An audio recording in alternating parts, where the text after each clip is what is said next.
prepare for Discord noises.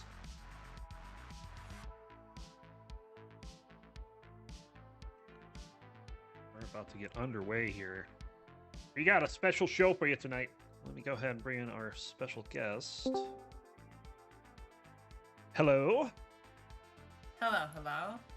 Welcome in, Lucy, aka Pines Cutely. Hopefully everyone can hear. All right. Testing.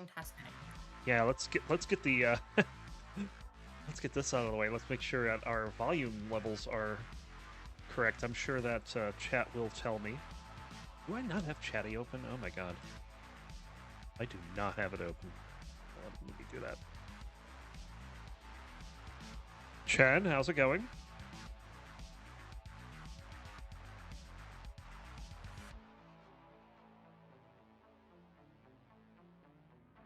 Okay, now I should be able to see what's going on in chat. All right. Yeah, go ahead, say some stuff, and chat will tell me if you need to go louder or softer.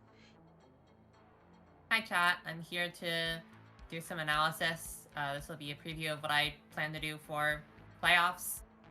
We'll see if it'll be the same exact idea or something different, but there are a lot of scenarios to look at today. I'm very excited to dive into it with you, Ronkley.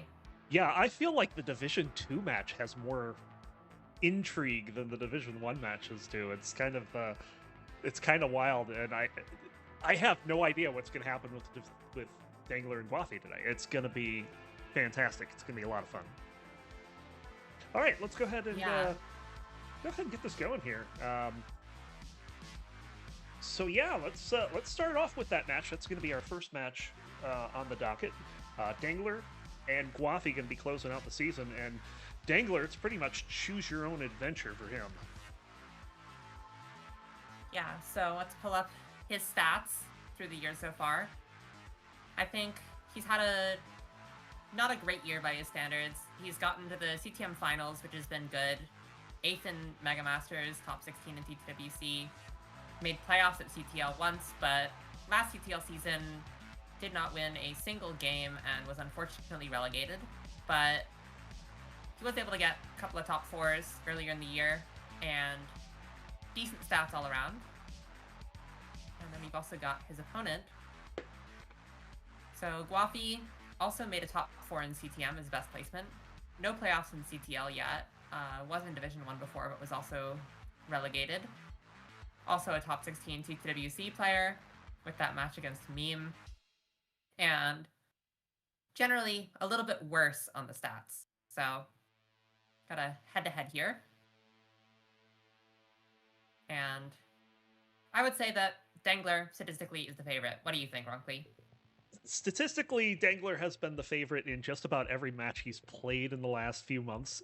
But the problem is that, as Fractal would say, the numbers lie. I think do lie. I think Dengler has definitely been going through a downturn, but some of the things that I've been seeing in the last couple weeks, I feel like he's starting to get out of it. He's starting to build some momentum here, but today is going to be a very pivotal moment for Dengler because he's going up against someone who is very hungry to get into Division 1. He's currently on the cusp of doing so. A win here will send Gwafey into Division 1. And if I think he needs to win 2 games to keep his position. Yeah, you have it there. Yep. Yeah, so Gwafey will be in the promotional playoffs even if he loses in a decider. But if Dengler takes it 3-0 or 3-1, he goes into the promotional playoffs. But I don't think I've ever seen it where the last game of the season in a division like this, somebody can either promote or demote. That is wild to me. It's pretty crazy. Yeah. It's a pretty small division, only 6 people, but it's really tight. Only 9 points from Winter in first place right now to Dengler, who's currently in last place, pending this last set here. And it'll be 8 points if Dengler is able to take it. Yep. And if Dengler wins even 1 game today, the irony that he's going to demote the player that swept him at the beginning of the season, Oscar. Yeah, I was definitely surprised when I saw that result, but Dengler has been able to recover and now has a chance to get himself back in Division 1 if he is able to take down Gwafey in 4 games or fewer today. But Yeah. Gwafey just looking for a win or maybe a decider. He just needs to win 2 games for at least a shot of getting into Division 1 next season. Yep. Okay, give me 1 second here because I've been notified I haven't quite properly done my Discord due diligence. Let me do that real quick. Sounds good. While you do that, we can take a look at some more stats. Ooh. So, one second. got a nice little graph here. I have that off at the moment because I have to. Oh, okay. I have to no use problem. Discord. So let me go ahead and. Sounds good. Sounds good. There we go. Oh, what a slate we have today, for sure.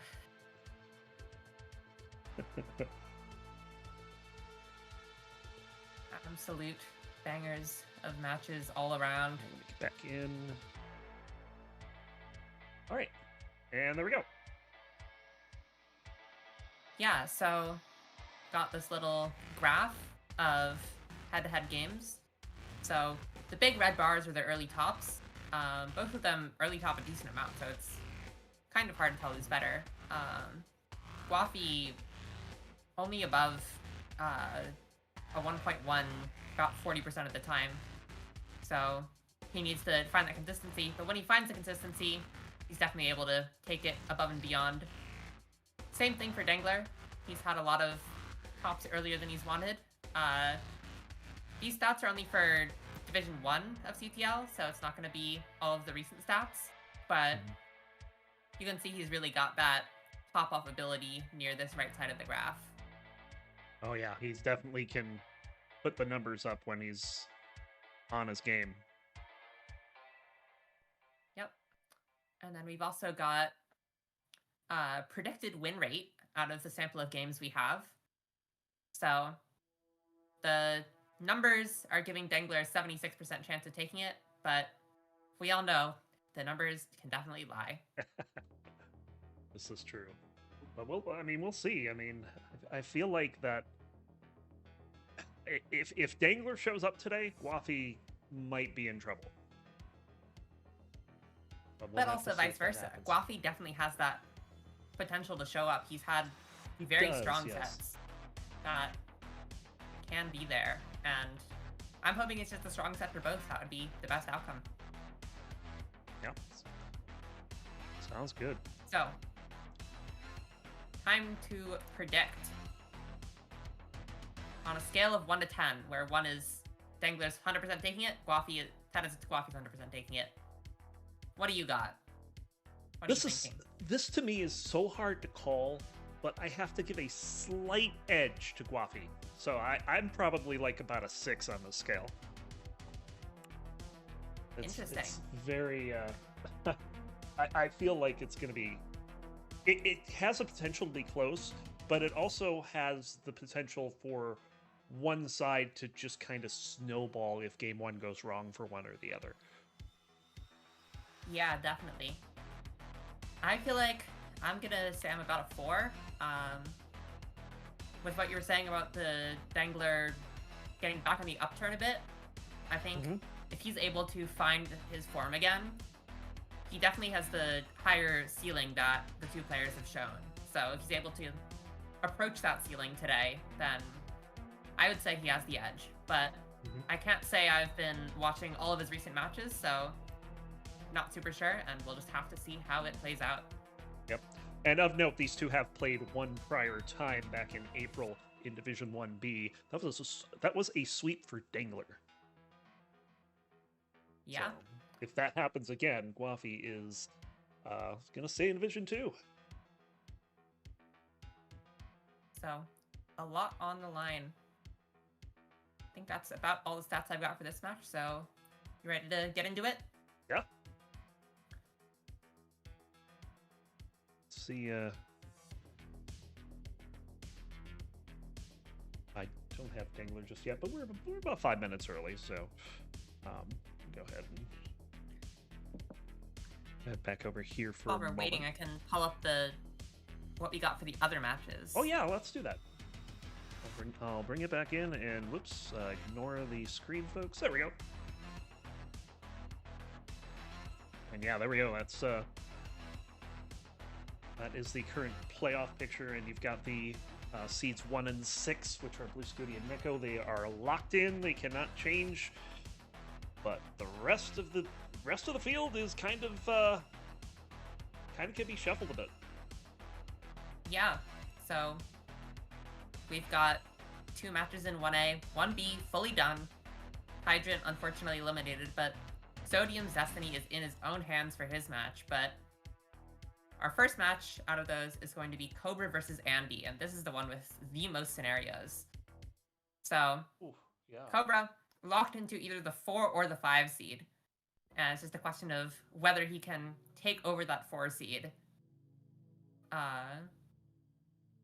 So if he were able to be the 4 seed, that would mean he would play Alex as the 5 seed. If he were the 5 seed, then he would likely be playing either Andy or Alex, but there's a chance he plays SV, depending. And then Andy... Yeah, I was actually kind of wondering, like if Andy goes 0-3 and Alex wins his match, do you know who would have the tiebreaker between Andy and SV? Or do we have to wait until all the cards are played? If Andy is tied with SV on points, then SV will have the tiebreaker. Otherwise, like that only happens if Andy gets swept, and then SV will have the tiebreaker on game wins, not match wins. Wow. All right, yeah. I did check that in advance to make sure. Yeah, okay. Yeah, that's a very interesting scenario too, because Andy has been running away with the season so far. But yeah, if that'd be wild if SV would sneak into that number 3 spot. Yeah, it's a question of who gets to play Neko and who gets to play either Alex or Cobra. Mm-hmm. But the other match, I haven't finished preparing the scenarios fully, but we can look at Sodium. Sodium's is pretty easy. He's got to win, and he's in. That's it. If he loses, he's out. And if you win better than a 3-2, you avoid Scooty. Yeah, that is the best part. Sodium will probably be looking to do that, but even still, he would be playing Andy or Alex as the number 7 seed, and that's going to be a tough match no matter what. Yeah.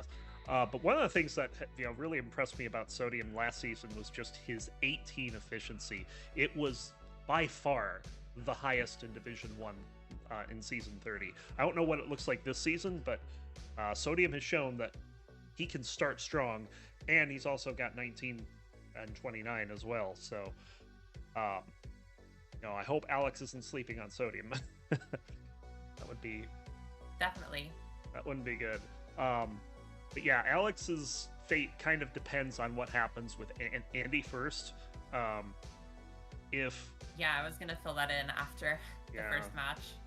So, we'll see how that goes. Let me see if we got Dengler here.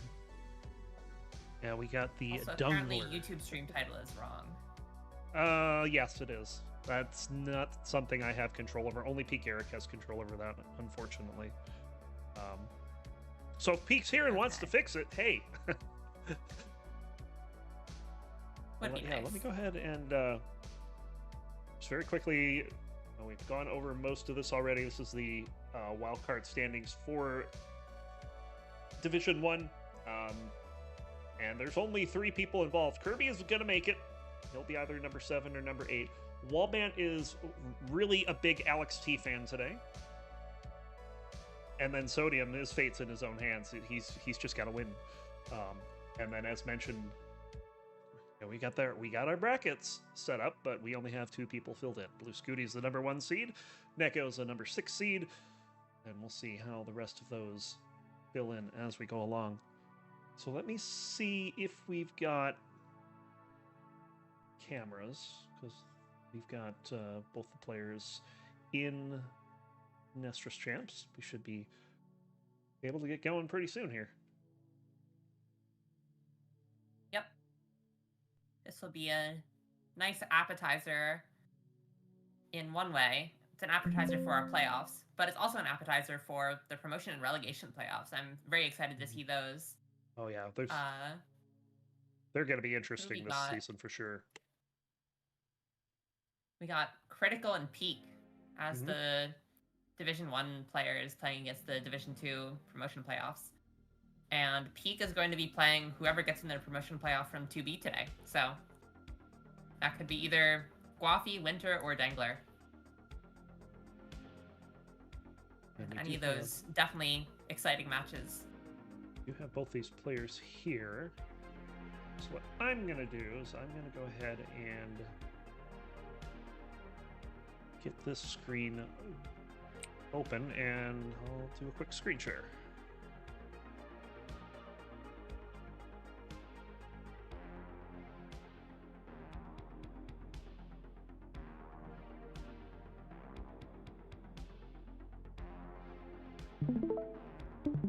All right, hopefully that works.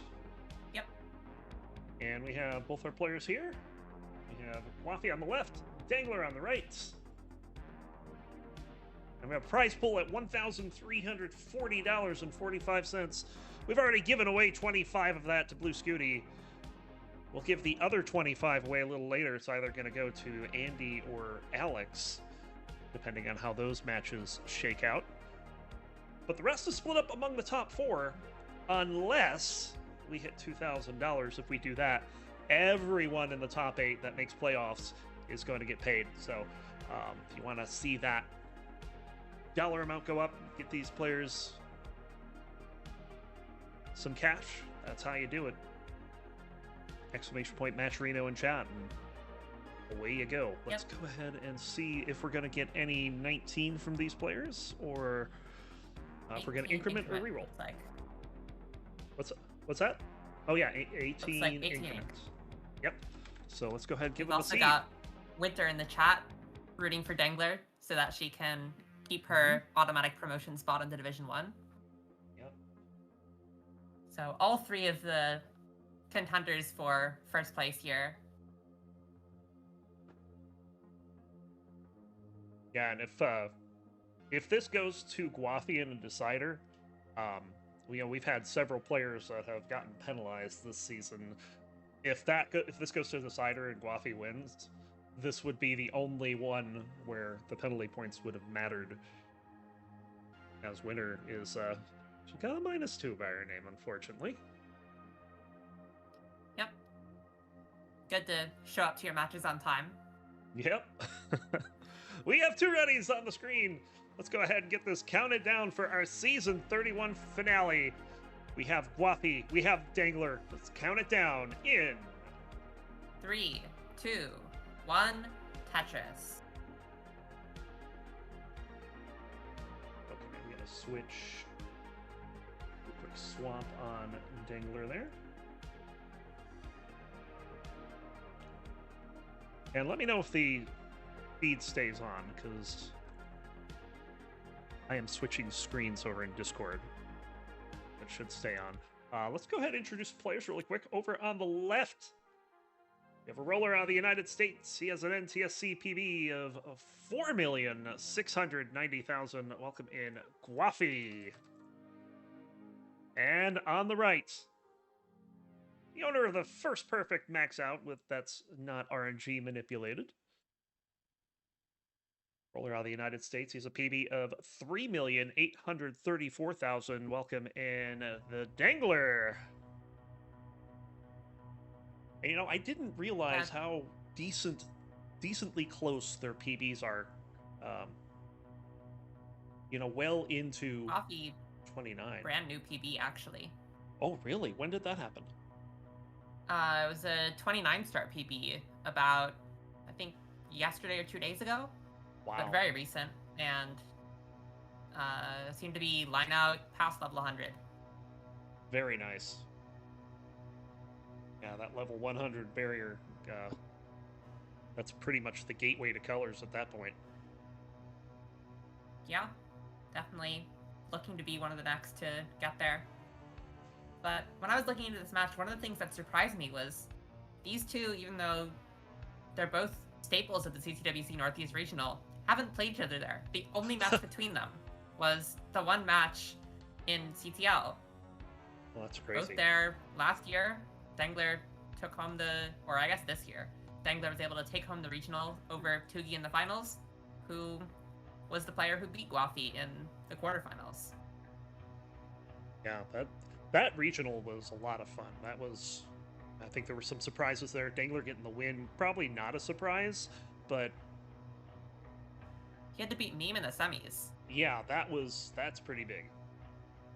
Yeah, I was there in person, and it was quite the experience. There was a lot of noise during that semifinal with Meme, which can't say if it contributed or not, but certainly ended up in Dengler's favor in the match result. But both are on decent form overall. Both are already out of No Cap November, but have had decent recent CTM results, and Northeast Regional is their most recent for both. Wow, this stacking for Dengler right now has just been absolutely wild. Just taking no burns any way he can and getting it done. We've seen Vits, we've seen double tucks, we've seen spins. He's doing it all right now. Yeah, one of the things recovering that stacking form. Yeah, and one of the things that I'm noticing that I don't often see from Dengler in matches is he's smiling, he's laughing, he's having a good time. That's always a good sign as far as I'm concerned. For sure. Looks like he's chatting it up. No clue who. But I think the fractal strategy of have fun in your matches seems to be a pretty good one for a lot of players, and we'll see if it pays off. But right now, 1,000 point lead. Look at that Vits. Another Vits, yes. Bang down the Tetris. Meanwhile, Gwafey going dirty, column 8 there. So, Gwafey keeping up the efficiency, and it is dead tied at 95 lines, 448,000 each. They're keeping it tied too. Wow. Well.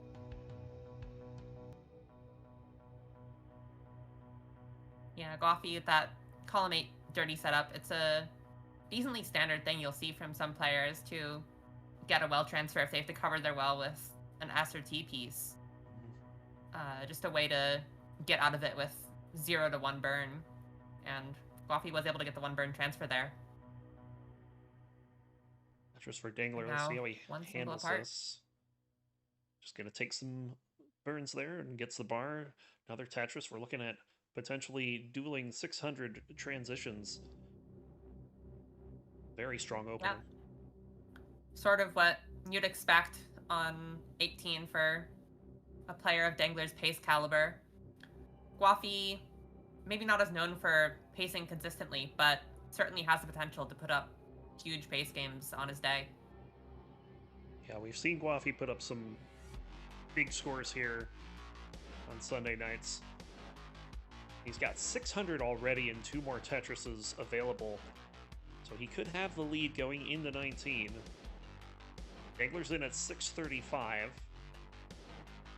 Only able to get the 1 Tetris, but definitely the better board at the moment, although that skim into the Tetris for Gwafey will clean up his board nicely as well.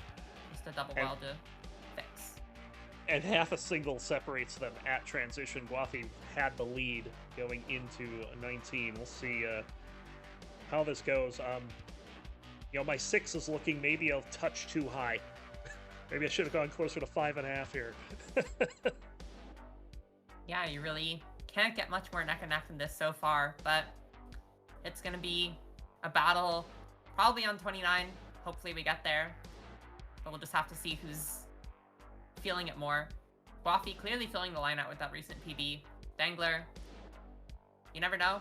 Controller, it's looked pretty good so far, but it also looks a bit makeshift, maybe. Yeah, that's something I haven't really talked too much about, is the, I believe it's codenamed Big Orange, his original controller. He hasn't been using that. Yeah, Don't know if he didn't bring it to college or what. Or maybe just phased it out because it wasn't allowed in official competitions. Yeah, Not sure what the story is. He's getting it done right now. 8:23 here on 23. Another Tetris. Gwafey, though, is not... I mean, I'm just going to say he's not far behind. I would say he's not behind. He's got the pace lead. Very slight pace lead with Tetris and a half of lines and Tetris and a quarter of pace to make up. He's taking some burns here, so kind of tightening up a bit. A bit of a misdrop for Dengler there. Had a Tetris and bar, went to column 9, but got another bar to clean it up. Roller moment. Something like that. There's interesting bar dependency, but gets spammed with bars to fill it out. Yeah, definitely a lot of bars here on end of 25, start of 26. And he's got the max out 1,047,000 to 944. Dengler has somehow raced ahead by about 10 lines here. He's been playing maybe a little higher, but I wouldn't expect it to be that much. And now Gwafey also seeing that same spam of bars, but not able to do much with it. And almost 100,000 point real-time lead for Dengler. Yep. Tetris for Gwafey. He's getting close to the max out, but 1.1 already for Dengler. With 29 around the corner. Could definitely be a 1.2 into with one burn. Dengler favoring filling in dependencies before going for Tetrises. Yeah. Showing why that's a good strategy. Good board into 29. And this board does look pretty good. Just barely getting the 1.2 into with the triple. Yeah, he got that situation resolved pretty quickly. He's got another Tetris, 1,243 in the level 30. Gwafey is about to transition. He could get a 1.1 as well, and he will.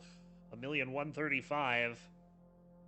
A little short on score, but I mean, this is still close. If Gwafey can get some aggression going here on 29. Dengler's definitely looked very aggressive so far on 29. Doesn't get the T5 top, but gets the bar after it. And this is looking like a strong Dengler performance. That was a very good column 3 there. Meanwhile, Gwafey's board kind of breaking down. Wants something for that right side, now needs help on the left, but gets the bar over. I like that. He sacrificed a little bit on his board. Oh, he didn't get the rotation on the T. He was going to go for the single, it looked like. And he's going to top out at 1,178. And Dengler, who's on level 33 and already has a 1.4, is good for game number 1. This does not feel like Division 2 gameplay. My goodness. Oh, no. Very much not. Maybe now some misflips for Dengler, but doesn't matter. He's already got the win. Is he going to dig this too? He is. Oh, the square doesn't quite make it over. Yeah, game number 1 going over to Dengler. He looks happy about it too. And that's good for Dengler because that means that. Strat. Yeah, Dengler is going to be happy that he doesn't have to worry about relegation now. Oscar will be going down to the Division 2-3 playoff. Not sure who he's going to be facing. I think that I don't know if he gets the choice or if the other division gets the choice, but I think he will get the choice because he has more points. Yeah. So either way, it's going to be one of Silly Shark and Tea for Dinner. All right, we increment the seed. We have a ready from Gwafey. Tayo asking if we have any type of stats where if a player wins their first game, how often do they win the match? I could probably try and make those stats, but it would take a while. I can just do... I guess 2025 would probably be the easiest, because I have those stats already. Huh. Gwafey saying that he thought that Dengler topped out. No, Dengler was killing it. He had a lot of aggressive post-29 play there, and we'll see if we get to see some more again. We're going to go ahead and start game number 2. Let's count it down. In 3, 2, 1, Tetris. Dengler definitely had some somewhat high up play on both 28 and 29 near the end, but nothing that really looked like it had that big of a chance of being immediately fatal, and he was able to get the mechanics to dig it down every time. Tyler in chat saying W Lucy on comms. Hello, hello. How's it going, Ty?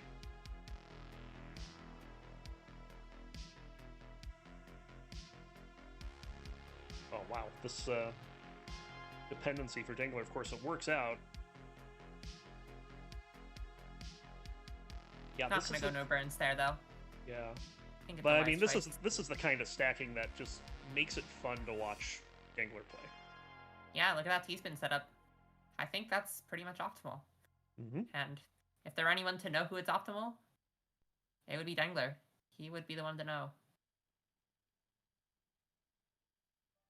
So far, it's pretty neck and neck here. They both have 5 Tetrises on the board now, so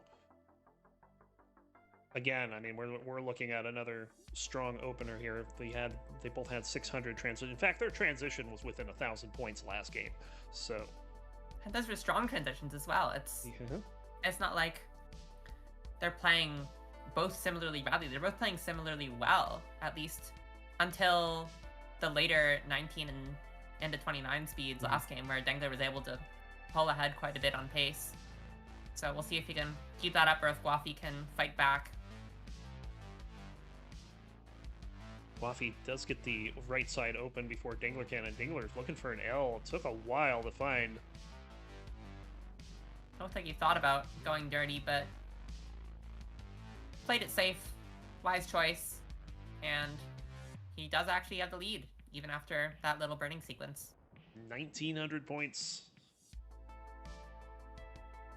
That is exactly double at the same line count, so any lead will do, as long as the game is won. So 217 Dengler, 215 Gwafey. Bit of a drought. Yeah, I was just about to say, that red number's creeping up. It is over 30 now. Dengler not able to use the bar. Yeah, Gwafey gonna get the advantage from that. But there's another bar in there, so Dengler will score. Gwafey still able to use the same number of bars and keeping that one Tetris lead up. Again, we got another adventure here for Dengler. This one's not going to work out at all. Wanted about 4 T pieces there and got one of them. Yeah, got mostly S's. Not ideal. Gwafey's going to take the lead off this. He's got a 2.5 Tetris advantage.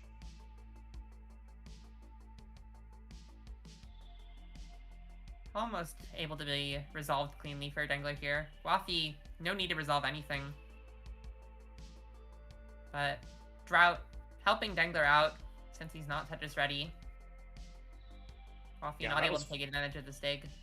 That was wise of him not going for that dirty Tetris. He would not have gotten the bar. Look at this. We are over 40 pieces. No, that can't be right. Yeah, it's not 48. counting. It's not counting it correctly on Gwafey's side. So it was probably mid-30s. That's certainly a decent drop. It didn't feel that long. Tetris for Dengler. We're approaching the 100 line turn. Paces have simmered off a bit because of these 2 droughts we've seen. 3 Tetris lead for Gwafey at the same line count, and another drought now. Gonna kill the pace even more. Ugh. Dengler covers right as the bar shows up. We'll see if Gwafey is able to stay open. He is. 418 at the turn for Gwafey. Though. Dengler at 373. We'll bang down a Tetris here.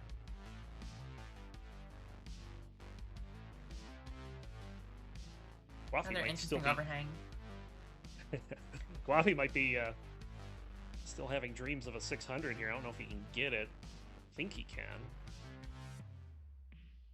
It'll be very close.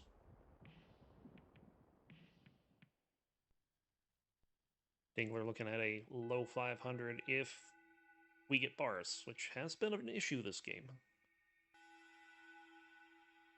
You can kind of see Dengler is even kind of feeling these droughts.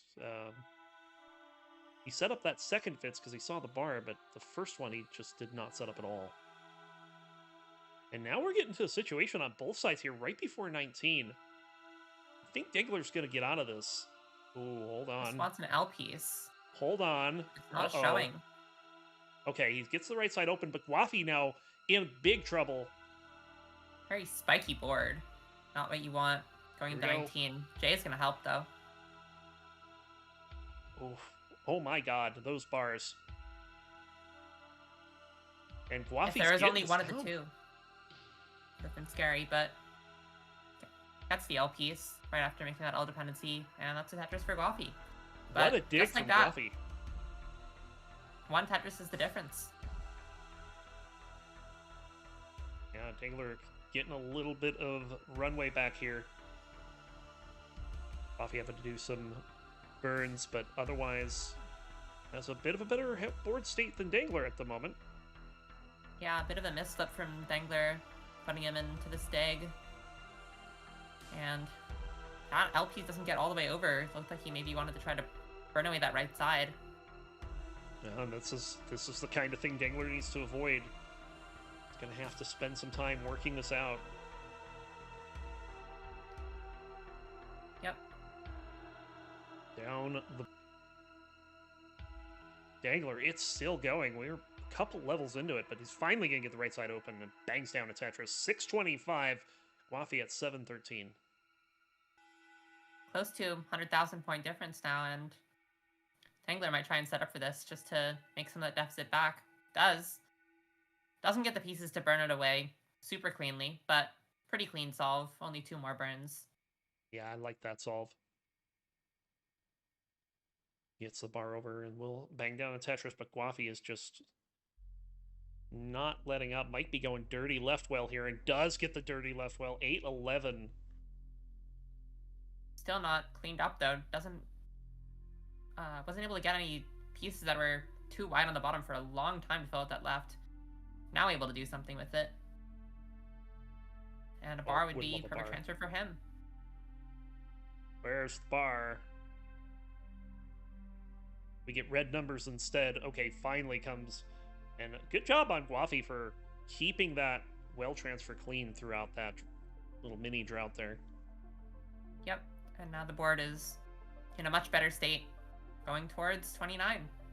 Dengler, 3 Tetrises available. Gwafey, now 3 Tetrises as well after that one. And Gwafey looks like he'll have the lead going into 29. He's got 930 already. I think he can still, well, not anymore. I was going to say maybe he could still max, but he'll go in at 969. And a 904 for Dengler, so about a 2 Tetris lead for Gwafey as we enter level 29. Perfect clear for Gwafey.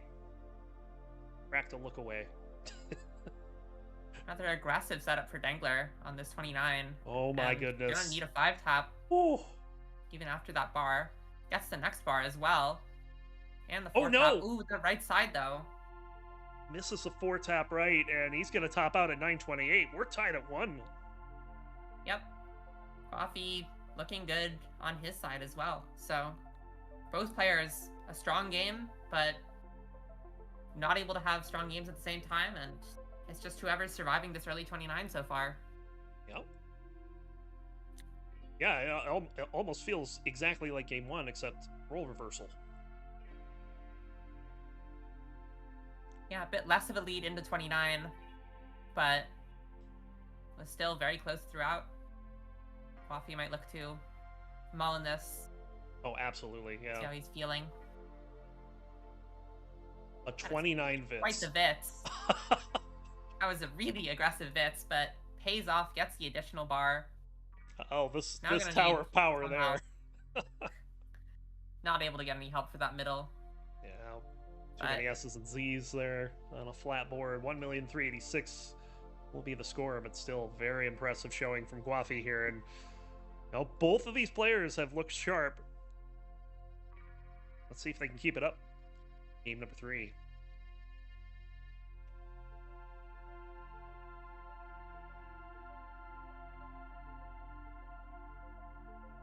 Not yet, Stolen. Not yet.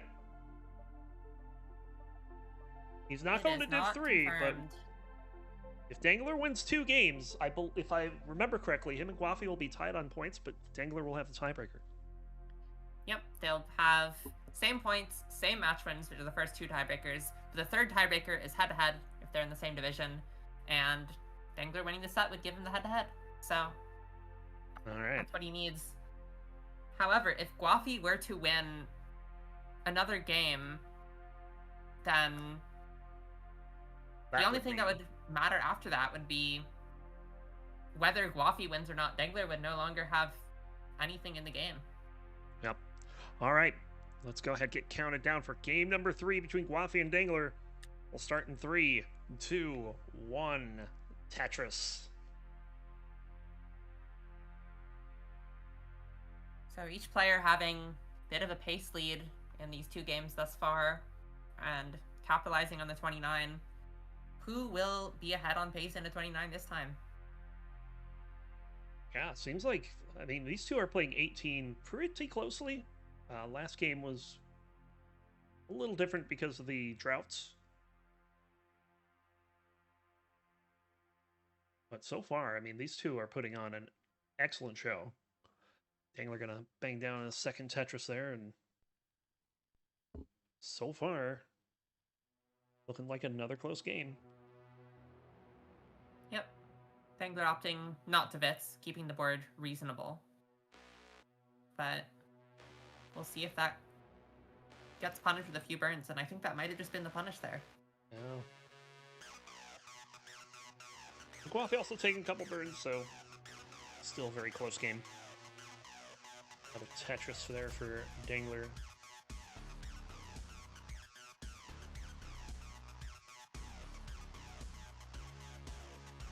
Gwafey with that very curious to see how the bar. 29 goes.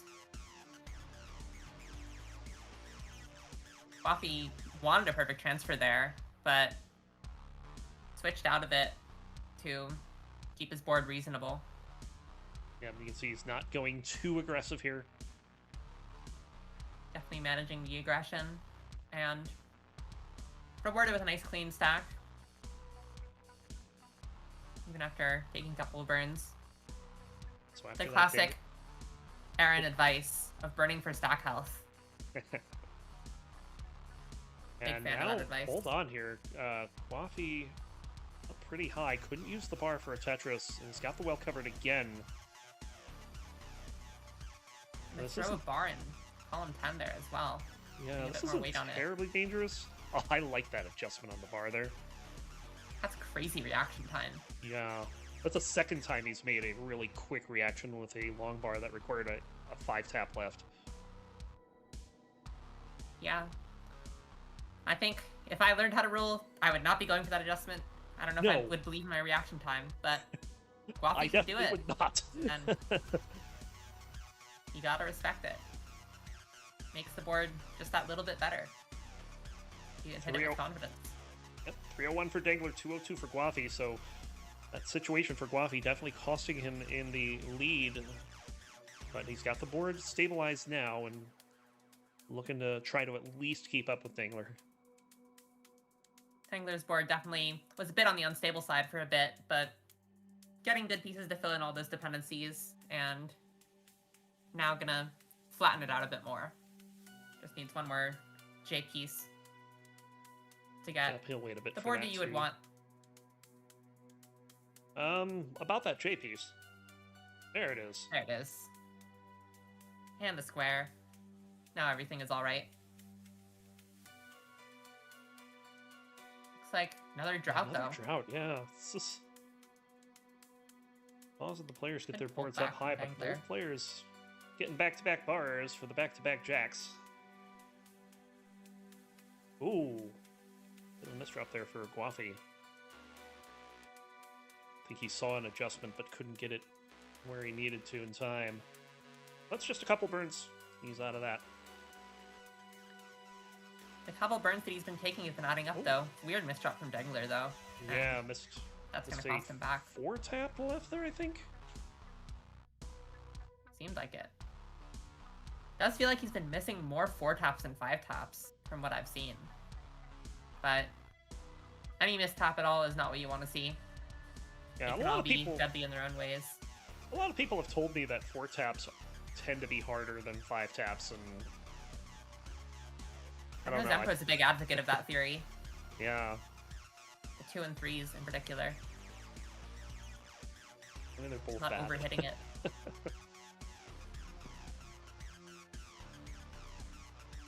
What are all the tiebreakers possible? After game difference, I believe is... I don't know if this is a thing in the same division, but I know in Division 1, when we're talking about wildcard standings, we have a strength of schedule tiebreaker, but I don't know if that applies in the same division. I honestly don't know what's after that. I think that's the last tiebreaker that there is, so the order... Let me make sure I have it pulled up, because I do have it here.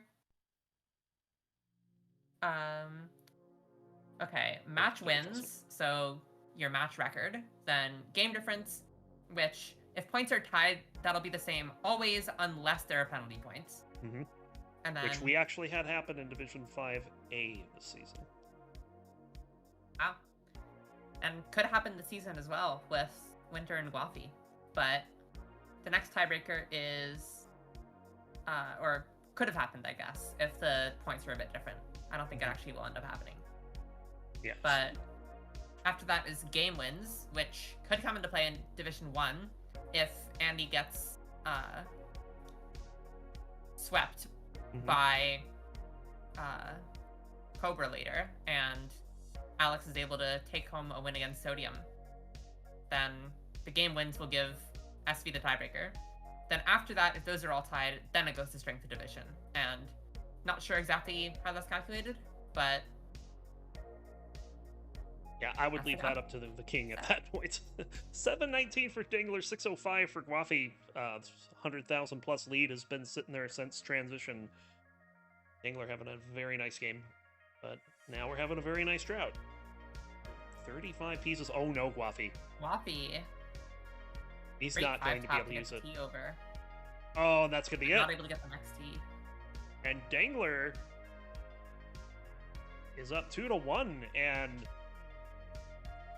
you know, we don't usually call a game 4 a decider, but it kind of is. Yeah, it's reminiscent of the Shadow Knight Bland set from Season 30.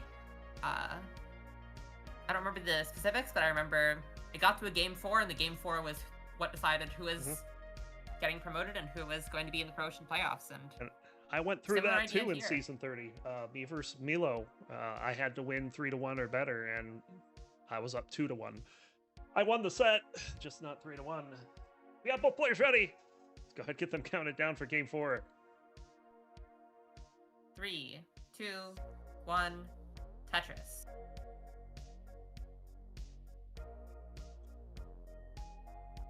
So yeah, game 4 decider only because if Gwafey wins and sends us to an actual match decider, it doesn't matter who wins game 5, Gwafey would have the playoff promotion spot. But if Dengler wins here... Though, is if Gwafey wins game 4, then the game 5 is a decider for him only. Oh, right. Because of winner. Yeah. He could still take the division. So still a big game for both players here, but one game at a time for Gwafey. Yeah. It's all about how many games Gwafey wins from here. If he wins no games, he's staying in Division 2. If he wins exactly one game, he's in the playoffs. And if he wins both remaining games, then he's automatically in Division 1.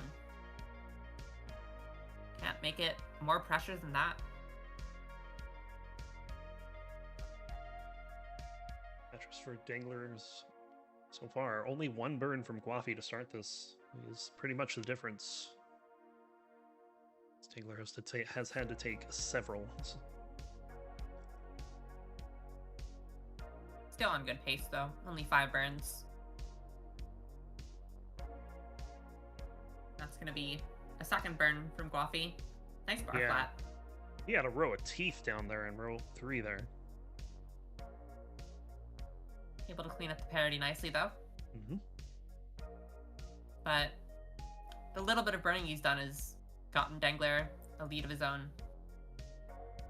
Yeah, real-time lead at the moment. Might be more than that, considering that we're not seeing a long bar, but... Oh my goodness, 380 points. Yes. That's the difference between a double and 2 singles.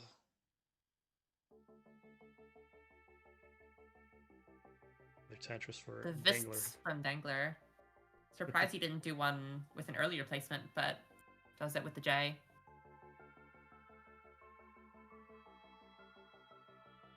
Another little bit of cleanup there for Gwafey, and this lead has very suddenly come up to about a Tetris for Dengler.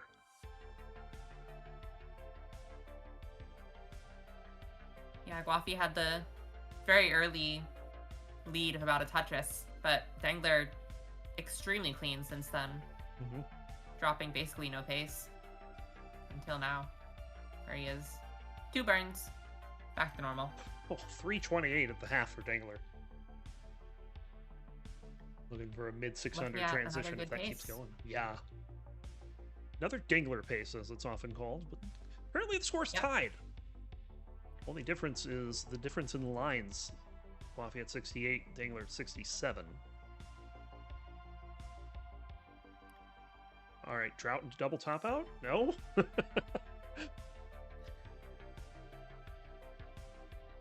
That would have been wild if someone was able to notice the top out and push down in time. Oh man, yeah. But we've just got a normal game on our hands for now. Yeah, it hasn't been all that long since there's been a tie like that, but it didn't happen here. That one happened over in CTM. With, I remember Tetris Time was involved. I don't remember who his opponent was. Sodium. Sodium. Yeah, first ever Game 6 in a CTM best of 5. Definitely not the first tie in a decently sized tournament, but one of the more notable ones. Largely because it wasn't 0-0. Yeah, that too. It was like 9,000 to 9,000, if I remember correctly. Just remember how Danvey and O used to have this thing where if they made it to a decider the first time, they both club 0.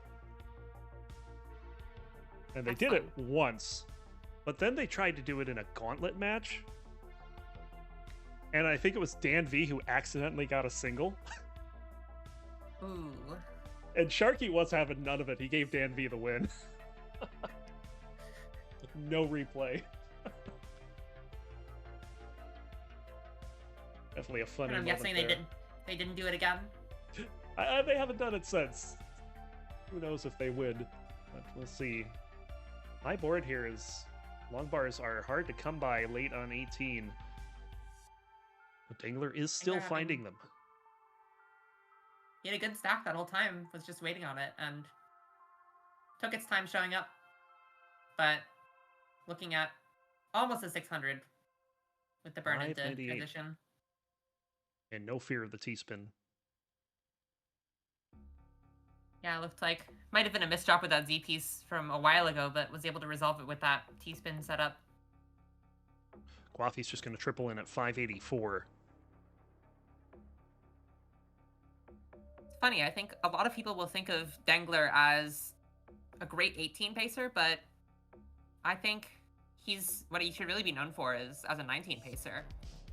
I don't have the exact stats in front of me, but I believe for a while his stats were somewhere around 600k transition, but 1.18 in the 29. And the 600k was smashed by a few other people, such as Sodium, as you were mentioning in the pre-show.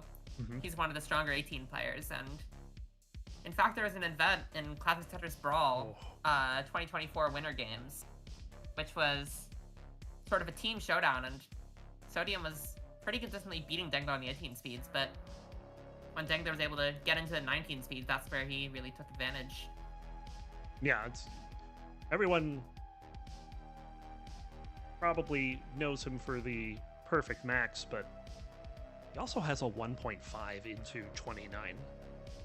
And a lot of 1.4s. Yes.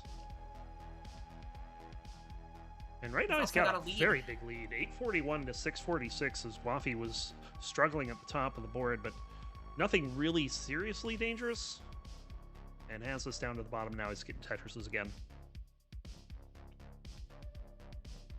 Yeah. Kafka's cat says, I Awesome wish I had the T-spin on his confidence in life as Dengler has it as T-spins.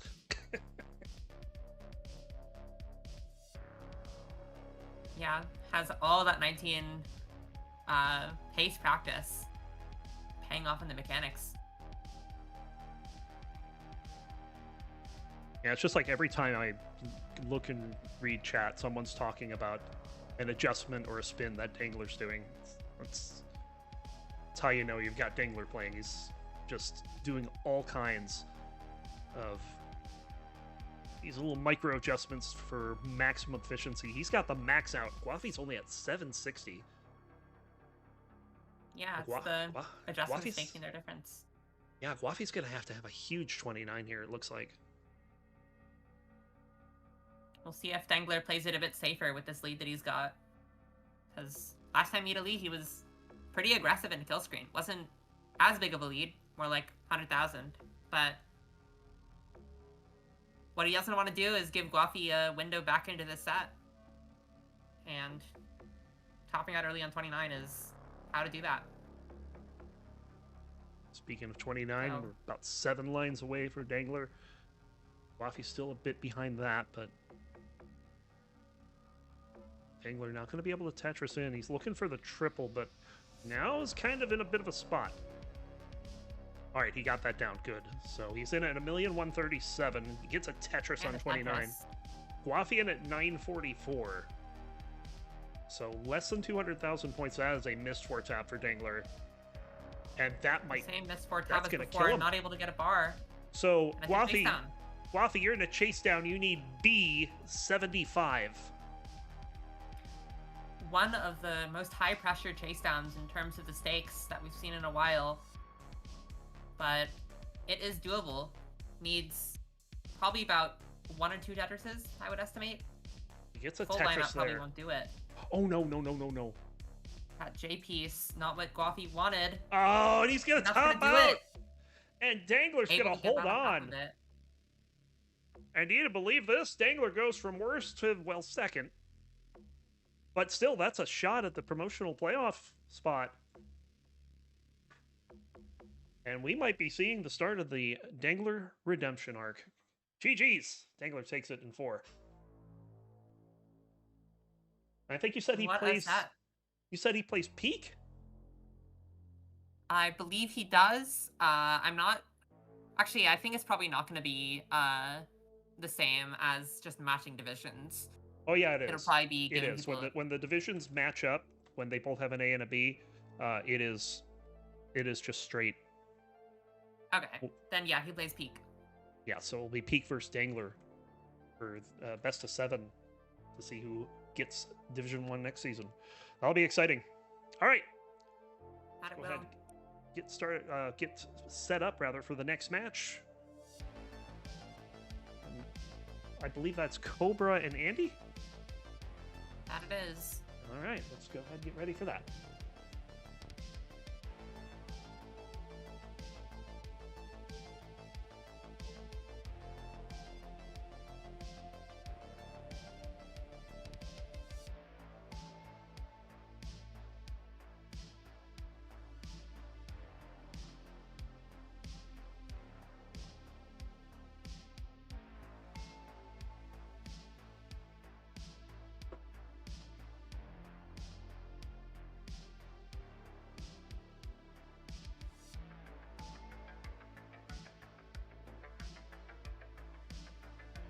Usually just try to take a 3-minute ad break between games here, although we might be doing a switcheroo.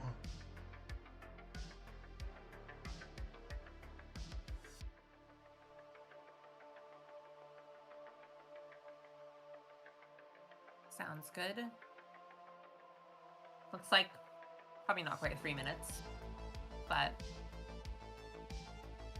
I do have more stats ready if you want to take a look.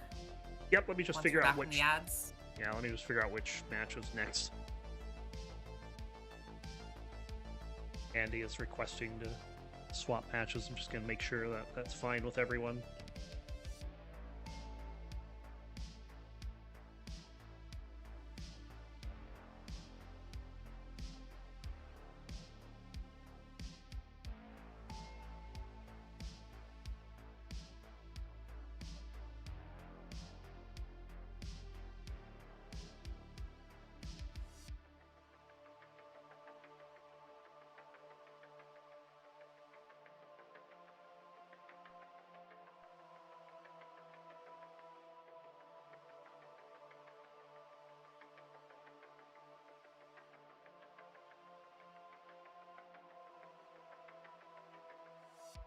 Cobra, welcome in. Says can't wait for Boston, looking to defend his title.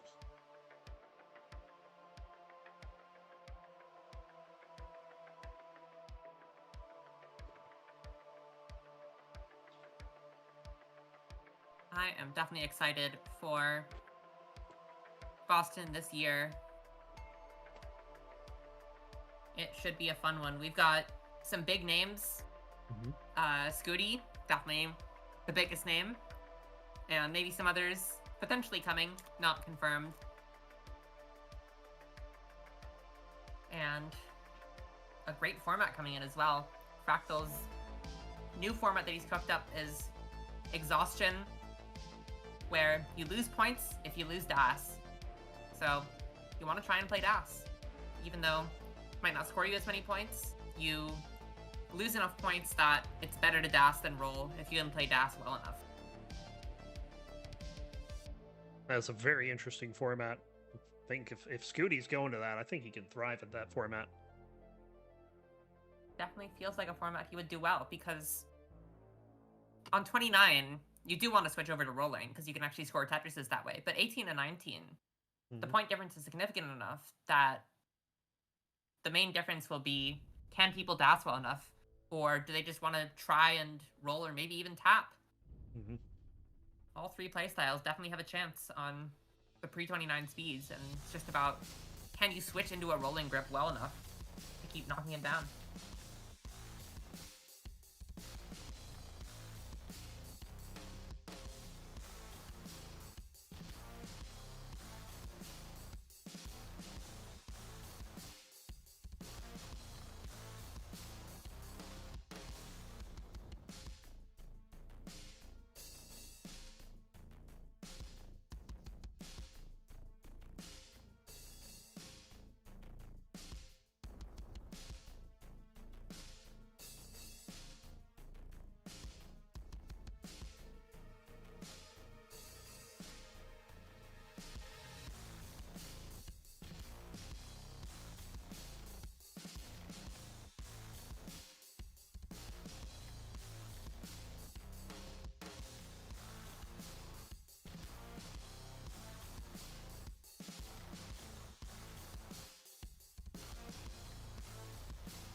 Okay, so we're going to do a quick break until the top of the hour. And then when we come back, we'll have Lucy go over the matchup between Andy and Cobra. It looks like we're going to be in original order. We're just delayed a little bit. So stay tuned. We'll be here top of the hour. See you in 10 minutes.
All right, checking back in. We should be going in about 10 to 15 minutes here, but first, if Lucy, you're here as well, I think we can go over the next match. PixelAndy going to be taking on Cobra. Yep. I am here. And let's see. Looking good? Yeah, looking good. Cool. So yeah, we are up to the Division 1 matches. So, Cobra, first player here, hasn't won a tournament or even come in the top 4 yet this year out of the non-regional tournaments. I think he's had some good placements at regionals, but Yeah, defending top Boston 8 champion. in all 3 of the big ones. Oh yeah, Boston, true. I was there, apparently. But good, solid stats all around. Not anything exceptional. but very solid as a player. And his opponent, PixelAndy, has looked like he's back to form with the knuckling this year. 2 wins, 3 top 4s, 1 in CTM, 1 in CTL. Wasn't quite back to form by CTWC, but really been stepping it up the past few months to the tune of top 10 in all 4 of the stats that I'm tracking here. Yeah, so Andy, of note, has been on fire since season 30. He has looked back to his old self in terms of play. I'm loving the hybrid approach he's been taking with playing DAS on 18 and then going into rolling later. But yeah, the one thing, you look at all those stats and they all point in PixelAndy's direction. There's one stat that doesn't.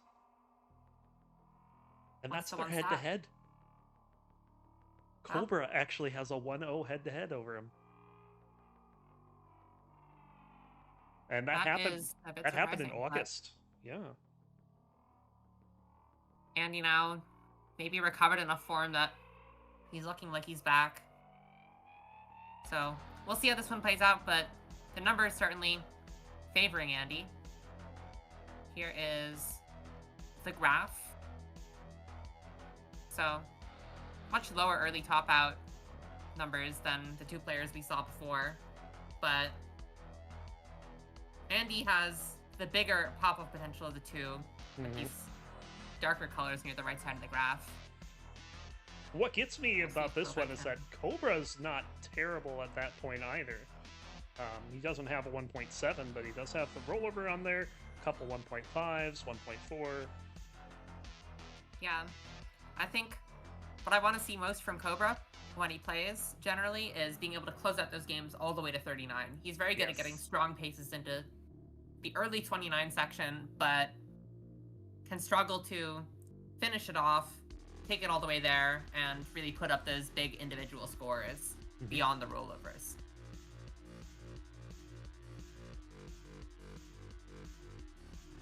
So we've got the predicted win rate. Bit of a closer one than last set. About 70-30 in favor of Andy, according to the numbers. But could go anywhere.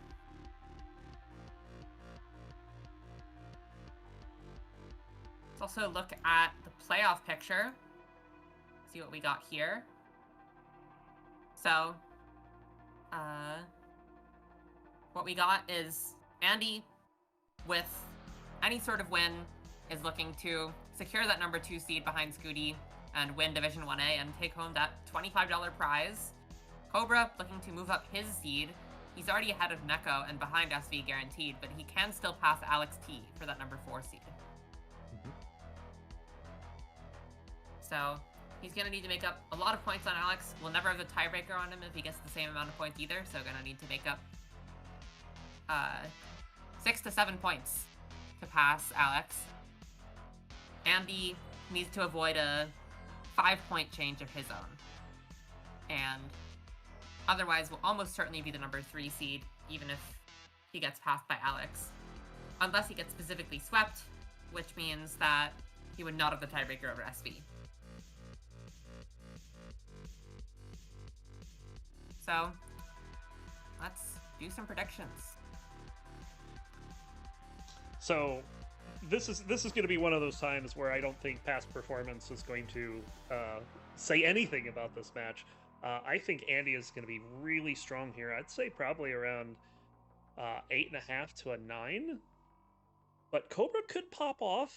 I just think that Andy's going to pop off harder. That's just been Andy's MO this season so far. He's just putting up the big scores, and when someone else puts up a big score, he puts up a bigger one. Yeah, I think Andy is definitely a strong favorite here. I don't think I would say a 9 here. I think I would say probably more of an 8. But just because Cobra really has that upset potential. We've seen it in previous CTL seasons where there are these matches against these really big name players. Cobra's sort of in that next tier pretty consistently, but he can really take it to those big players if he's able to have a set where he can close out some games and maybe get some early top outs, some combination of that. So I think he's not out of the running totally, but it would take a pretty big upset for him to get past Andy today. Yeah, I would definitely agree. Like, all those numbers pointed in one direction, and that's not an accident. That's because Andy's pretty good at the game. Cobra, for his part, he's in the playoffs regardless, and I'm sure that's a pretty good performance for him. So I think he's going to be happy either way, but I'm sure he would love to get another win over Andy. Definitely. But we will have to see if the numbers are lying on the day. Cobra, I think it's going to be more on him to see if he can perform up to his top standards. Yeah, I think Andy's not the one with the pressure on him in this match. I think it's going to be all on Cobra, but we'll see how it plays out. Let me go ahead and get these players in. Just be a moment. And Andy does still have some pressure on him to get that number 2 seed and play the 7 seed, which is going to be, depending on who wins the next match, either ID Kirby or Sodium. But you would think that would be a more favorable matchup than the potential number 5 or 6 seeds of Cobra or Neko. For sure, like both of those players, not someone I'd want to take on in an early round setting, because that is upset potential right there. We've seen Neko, I believe, was a previous finalist a couple seasons back, so he's got the ability to go all the way if he needs to. So we're still waiting on word that Andy is back. He's about 20 minutes ago. He said 20 minutes. Potential, though. Oh, so that yeah. First sweep he had against Tristop. That was pretty crazy. We'll talk about that one before we start the next match, because that by that time there may be nothing on the line for Alex, but I think that matchup is very interesting, and Alex will still have something on the line no matter what, because it's a question of whether Cobra's going to pass him or not. True. We'll know at the end of this match if we'll that's know the case. Alex has the chance to pass Andy or not after this match.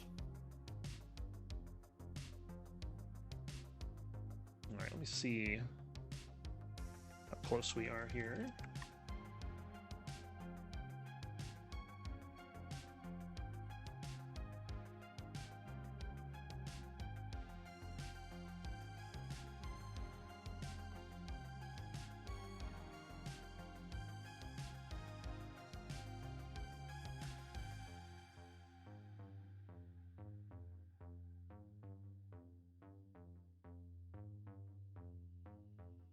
Yeah, I think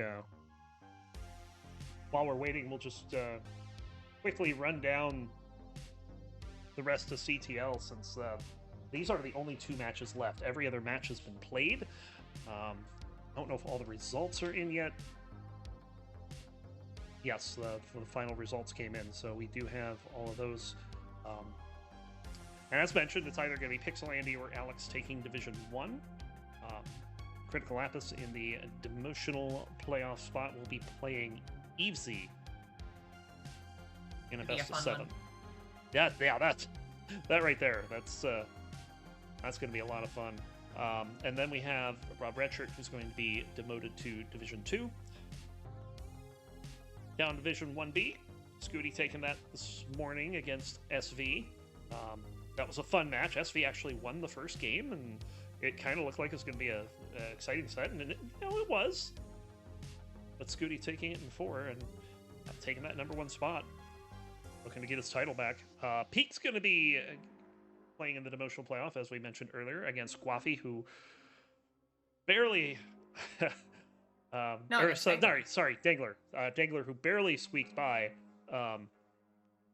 Yeah, I got the wrong name Clutching there. out that 3-1. Yeah, clutching out the 3-1. And Somalian's going to be demoted down to Division 2. I feel like Somalian is Div 1-2 ping pong. Like next season, he's just going to run over Division 2 and be back in Division 1, and then he'll be back in Division 2, and so on and so forth. That seems to be For a while what he does. He was staying in Division 1 and managing to avoid demotion most of the time through the playoffs, but finally got auto-relegated, then promoted back up, and now back to auto-relegation. Speaking of promotions to Division 2, Macy and Winter are going to get the auto promotions out of Division 2. It's going to be Firedox and Dengler, or sorry, Firedox and Oscar. The standings aren't updated yet. That's what's confusing me. Firedox and Oscar are going to be going down to the Division 3 playoff. And between those two, it's Oscar that has the higher points. He'll get to choose between Silly Shark and Tea for Dinner for the Division 2-3 playoff. Alejo and Small Jordan going to be going up to Division 2. But Draco, Dr. Knockers, and Captain Virgil are going to be playing in the demotion playoff down to Division 4. There were 3 divisions in Division 4, so it's Ian Keefe, Guerrero, and Scamper that are going to be fighting one of Dr. Knockers, Draco, or Captain Virgil. Tyler making Division 3. Let's go. Very impressive 5-0 record. Yeah, very nice. Also, Lapis going to Division 3, but I don't think he's going to be playing for a while. And T and Rain going up to Division 3 as well. As far as the demotions, Greshu. I'm sorry? 4C, close division. 3 points separating first and third. Yeah, that's actually wild. But yeah, 4A, Ian Keefe moving up, but Greshu could be moving down. Could be playing Max Wu, who secured that spot today. And it looks like Grand Design's getting into the demotional playoff. He's going to have to fight against WD Subia. That's going to be a rough match. That could go either way. It's going to be fun to watch. And then Morlando held in Division 5. Yeah, that should be very interesting. And then Morlando playing some 48-year-old roller who, you know, who knows who that is. Yeah, we'll see what I can do against Morlando. Paco is Taco, this and that, and Roman are going up. And then back down to TNP will be M149, Year of Love, and Snowy. And it looks like Andy is almost ready here. Let me go ahead and start getting these players going. And Cobra's on the left for this one.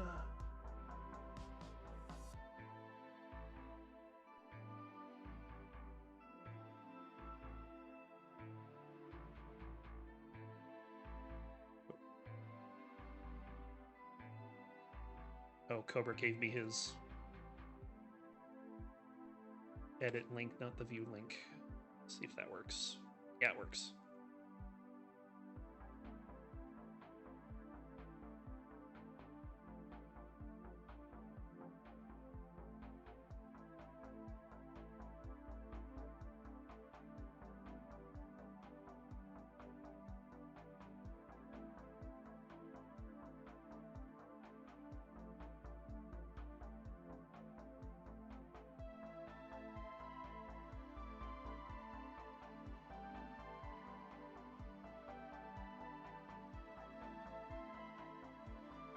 Cobra in chat saying, time to throw. Well, you know, if you throw here, then just make it count when you play them in the playoffs. This is the one extra part you have to give.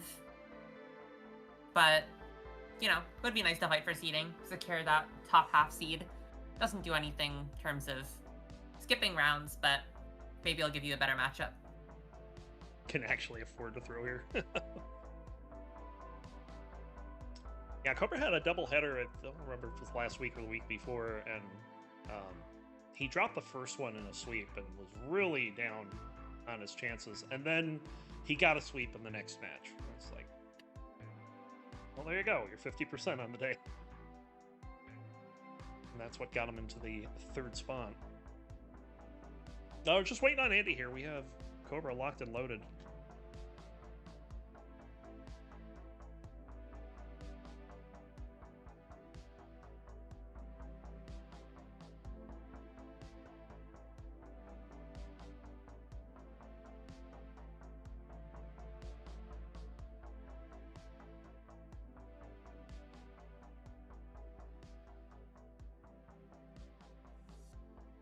Oh, Tyler's making a prediction.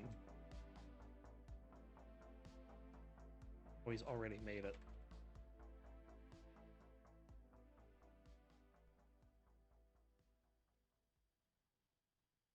Ooh, that's rough. 100% Andy in the Twitch prediction there. With only one predictor. True. Matayo's points could be going to the void if there's an upset.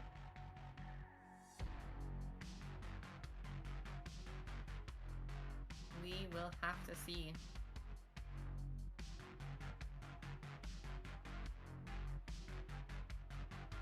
But either way, maybe not quite the high stakes we had earlier of the Division 2, but should be a Division 1 banger. Yep. Shout out to Always Burrito fun. Dad dropping in 21 bits. Much appreciated. And before we get going, I'm going to plug this yet again since we're getting started with our Division 1 matchups. This is our Division 1 prize pool. You can see that number in the upper right corner. Currently stands at $1,340.45. We plan on paying out our top 8 as well as or top 8 if we hit $2,000. It's only top 4 if we don't, but I know you guys will pitch in. And division winners are getting $25 a piece. So Blue Scooty already has that done. Alex hoping for Andy to falter and leave the door open for him, but Andy would be making this match with Cobra a money match. Yeah, that's the main stakes of this one. Tyler, Division 1 winner. Division 1. 1, not 4. Tell you what, the next time I see you, I'll give you a ketchup packet for winning Division 4. Is that still a redeem on the channel? Oh, it is. It certainly is. I could do like 9 of those. I think I could do a couple dozen of them. And literally, the only way I get my points is because I have the chat open for the duration of the stream. I do this every week for a few hours. You get a lot of points doing that. Definitely adds up. I bet on Scooty over Miles in one of the finals a while back. Was all in. Got like 40,000 points that way, I think. I haven't gambled before or since. So, kids, only gamble safely. That's the lesson. Yes. It's like when you know that Scooty's going to win, then you can gamble. Mm-hmm. I also didn't have any use for the points at the time. There were no channel point redeems. So now, very important to have Tyler ready to eat some ketchup. I'll be redeeming that whenever I see him next in person. Do 37 of them. Jeez. Is that because you have 370,000 channel points, or because you actually have 37 ketchup packets at home? Asking the important questions here. Both. I kind of knew that was coming. What is your store of ketchup packets, Tyler? How big is the stash?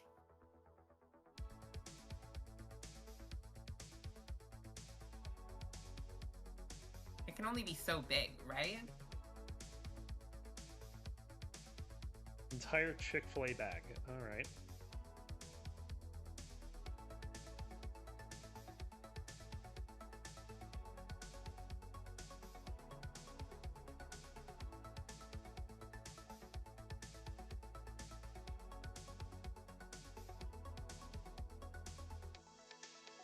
moment, having an issue with... Oh, there we go.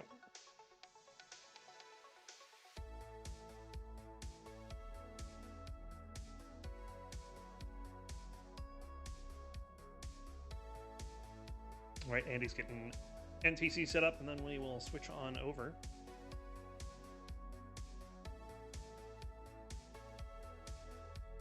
Only 40, Tyler? Interesting.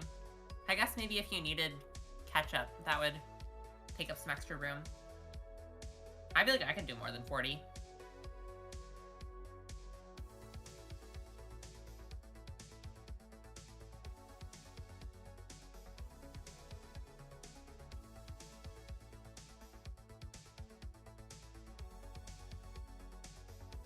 We're having the classic NTC messing with Video Ninja.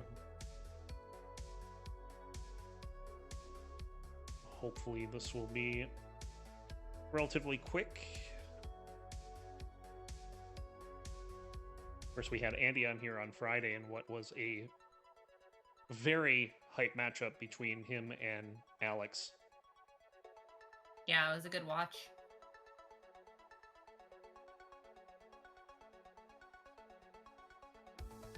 But that was probably the most important match for deciding the $25, at least thus far.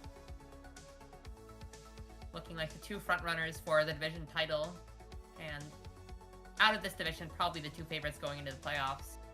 Yep. But Cobra is here to try and make a statement. King, I just played a lot of hours of Rocket League. Yeah, I was gonna say it's not very complicated. We have the CEO of CTL here says, to hell with Tetris, let's hear about Rocket League. So you take the low fog approach. I just played for a while. Let's see, how many hours do I have these days? 800 on Steam. I used to watch Low 5 back when he played Rocket League. And like every time someone asked him, how did you get good? He said, just play a lot of hours. It's a pretty good answer for a lot of things, for how you get good at them. It very much is. Like, right.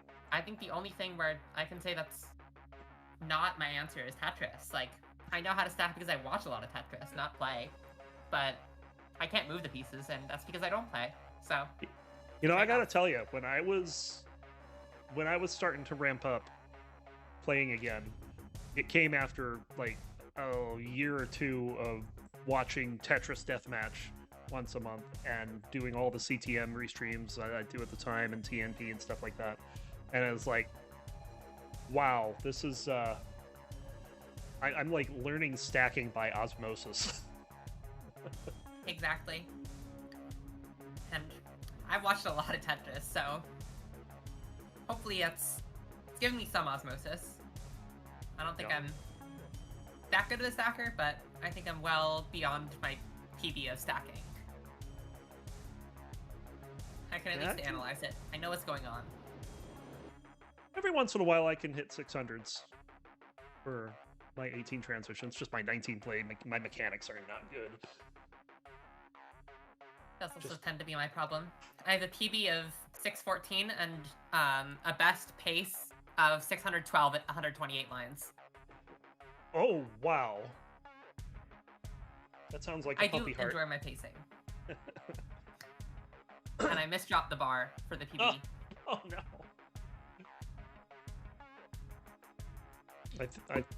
My first roll 900K, I had 900 into 26. Wow. And clean board, really low on the board, and of course I 3-tapped the long bar right instead of 4, and it went sideways from there. Always like fun to everyone, honestly. Yeah.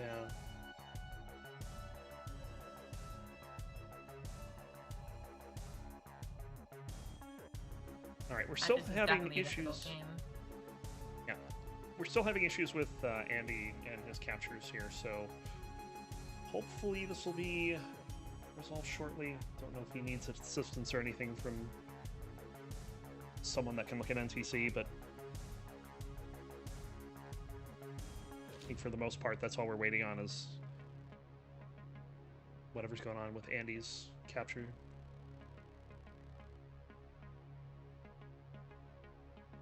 So, Cobra, Andy is here. He had sent me a Ninja link, and I loaded it up, and it worked, and then it didn't. And he said it was because of the NTC capture interfering with it. So that's what he's looking into. Also, by the way, your camera is looking up at event.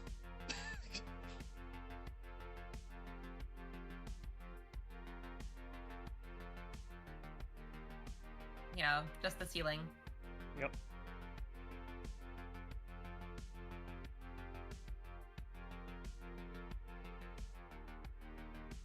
Oh, his phone is charging. All right.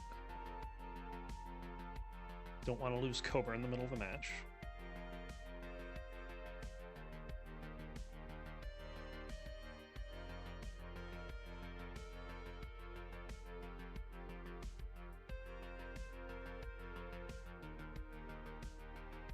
Sure, Tyler, we can find out what's up with Cobra by looking at his camera currently. Looks like we have Emphasis Andy's on the up. camera back, so we're just waiting on the NTC, and we should be good.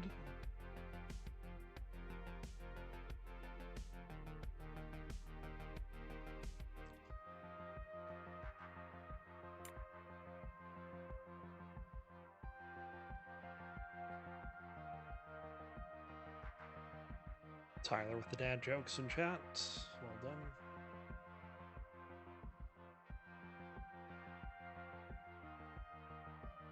And while we're waiting, since it's been a while since I've run an ad, I'm going to do that just so we don't get pre-rolls during the match. We're still waiting on Andy to get fully set up here, so hang tight.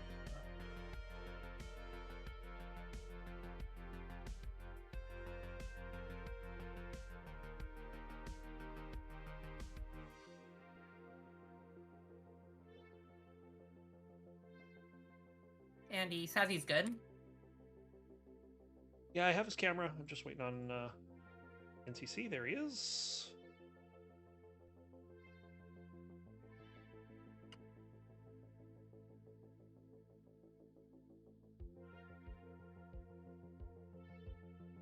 All right, I think we're going to show off Cobra's ceiling here, since we're still technically in an ad.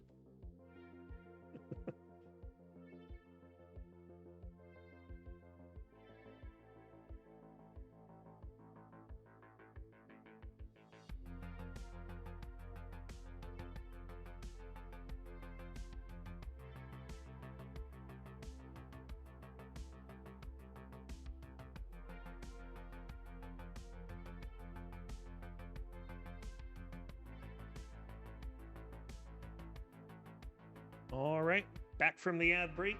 We got Cobra's ceiling on the left, Andy's chair on the right. Oh, there's Cobra. Cobra giving us a jump scare there. Let's find out if we're going to get any 19 from these two and if we're going to increment or reroll.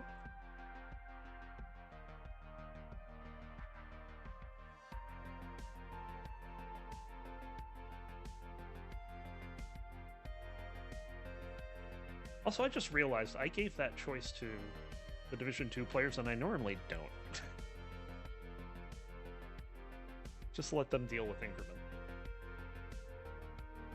They played increment anyway, so They did. worked out well enough. That should I tell also you. forgot that was a different Division 1 privilege. Okay. 19! Andy, heads or tails? No, it's increment for both. No, this is for level selection. Didn't Cobra say he's fine doing some 19? Yeah, but the way that it works is that we have one player choose the level each game. And in the regular season, we flip a coin. In the playoffs, it would go to the higher seed first. Andy says tails. Tails it is. 18 or 19, Andy. It's unanimous, Tyler.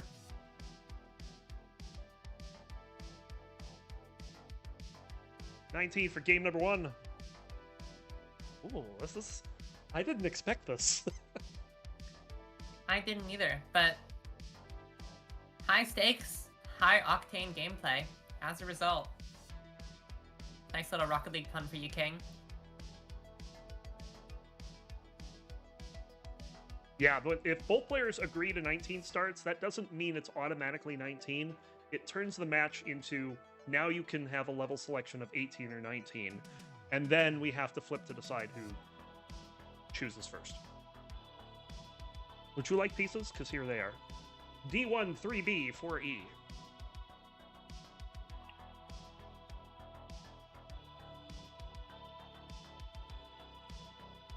So yeah, if 19 turns out to not work out for one of the players, then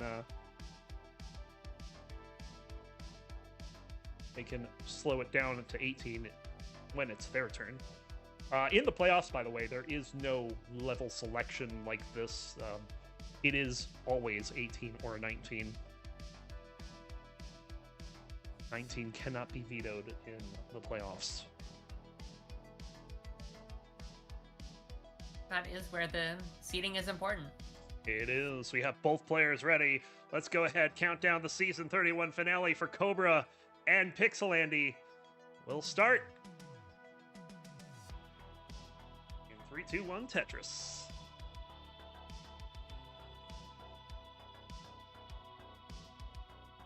All right, let me go ahead and quickly introduce these players. On the left, roller out of the United States, and is your defending Boston Tea Parody champion. He has a PB of 5,280,000. Welcome in, Cobra. He's been on the colors grind for a while, but still hasn't quite found that one line-out game to get all the way. Soon, I'm sure. On the right, speaking of colors, we have a roller out of the United States. He's got a PB of 11,966,000. Welcome in, PixelAndy. Andy, also the defending CTL champion, having dethroned Blue Scooty, who was our first ever back 5 back champion. For a while, it seemed like he wasn't going to let anyone else win CTL ever again. But Andy is definitely here to make a name for the knuckling playstyle. The 11 million was not with knuckling, that was pre-injury, normal rolling. But I think he is somewhere around a 6 million with knuckling. So, definitely not shabby at the lineup with that either. Not at all. And he has the capability, if this goes 5 games, to go to 39 all 5 games. Like, I feel like Andy's back to full power. Definitely seems like it. From how he's been playing across all the various competitions. Cobra, maybe not as strong of recent form, but is still live in no cap. They both are. Andy advanced to the top 4 of that today. Cobra in the top 16, I believe. I'm going to need to take a look at where all that is. Got premiere polls due tonight. Good to brush up. Yep. But so far, small lead for Cobra. About Tetris. Now 2, with Andy doing some burning on that center well. Yeah, Andy was playing that column, I think it was 5 for a bit there. He's trying to get this over to a different column, but instead, he's just going to have to burn it down. Had to cover some of the holes he had, but back open for split double. And now, not looking to clean up. Actually, he's still going to keep playing dirty for a bit. But almost back clean again. And there it is. Back to the dirty column 8. Oh, well, look at this dirty setup for Cobra, though. He's going to just burn it down because we're in a drought. Much higher off the bottom of the board. Covers as well as the bar shows up. But gets another bar. Drought counter seems to be broken a bit. Yep, 60,000 point lead for Cobra. He's also got 5 pushdown points. one of the I don't know interesting if I've seen things... 5 before. Yeah. Of course, one of the interesting things about going with a 19 start for Andy is that kind of takes his hybrid play out of the picture, right? Yeah. Because he rolls on 19. He doesn't mess around with the higher speeds. The maneuverability definitely makes more of a difference on 19 than 18. Mm-hmm. So we'll see if that tires him out at all, or if his plan is tire Cobra out, maybe. Maybe. What would be the level 19 transition? Andy would have 506. Cobra's going to be a bit Cobra better one than that. Tetris, and there it is. 131. 586.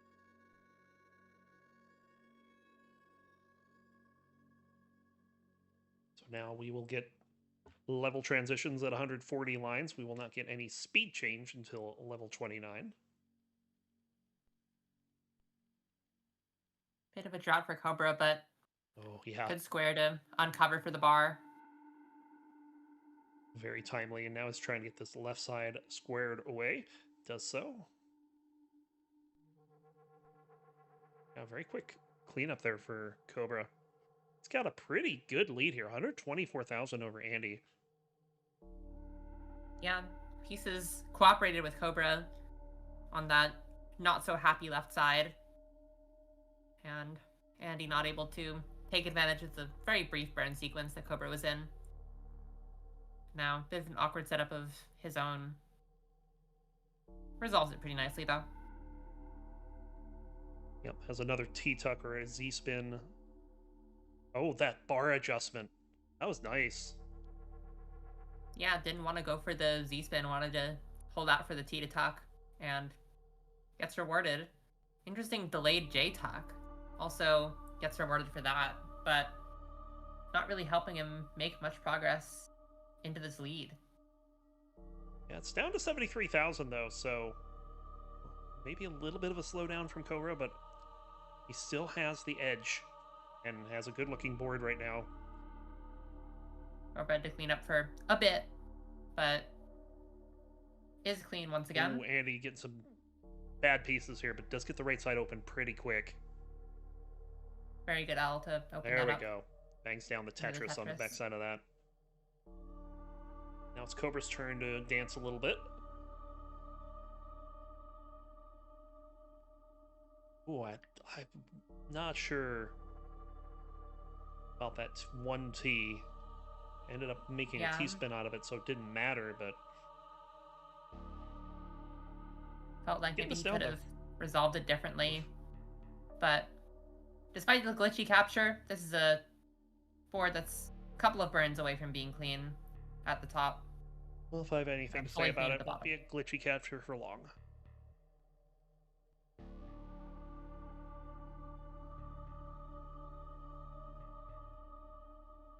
That pull on the left side is real, though. Yep. Sure is. He's going to have to get this down. He only has 11 lines to figure this out. Time running out for Cobra. Andy has taken the lead, 966 to 919. He's about to hit level 29 and is setting up in a column 8 to try to go in with a Tetris. You know, this feels like a pretty comfortable board, too. Max out into 29 for Andy. So, one Tetris and change separating the players. Cobra was able to clean up the scary board into 29. Now we'll see if he can clean up the scary board on 29. Yep, he is down to the bottom. Andy not taking advantage yet. Tetris for Andy. Cobra just taking a triple there. Oh, misses a 5-tap left. It's low enough on the board. He can still get pieces around it, though, but got to be careful that doesn't spiral into multiple missed 5-taps. Definitely. Almost back clean again, though, and there it is. But Andy almost 100,000 points ahead because of Cobra not being able to score any Tetrises yet on 29. Cobra's set up, has some holes in the stack, but gets rid of those holes quickly. Really nice burns from Cobra but needs there. a bar. Had to plug it with an L. This is trouble. Oh, and he's forced himself into 5-tap. Gets the 5-tap. It's the crucial Oh, he five misses tap. that one! Oh, hit that's the going to be fourth. it. Oh. And Andy's That going will to do take it. game number 1. Oh, man. Andy, never really a strong pace, but was able to maintain a pretty consistent 100,000 point lead just from Cobra not being able to execute on 29. Cobra never really able to get into a rhythm of setting up. Yeah, And late just got 19 stuck in a and dig. yeah, late 19 and pretty much all of 29 was the difference in that one. We'll see what happens in game number 2. Cobra will get the choice between 18 and 19.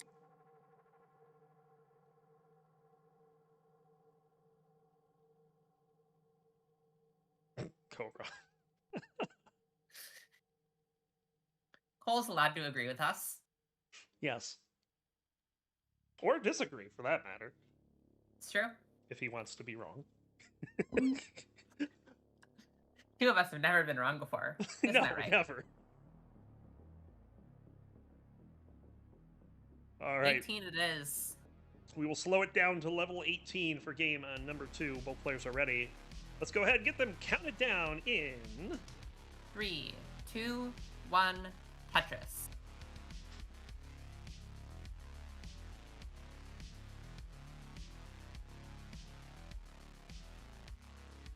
But And yeah, as as you were mentioned- saying, Andy is dancing. Yeah.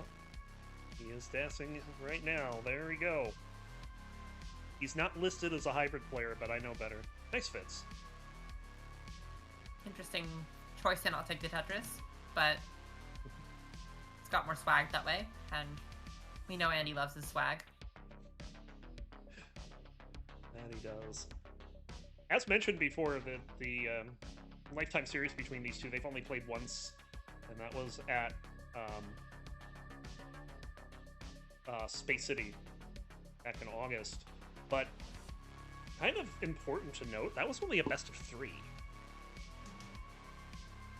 Yeah, weird set at a weird regional, and Cobra's controller broke not long after, I think.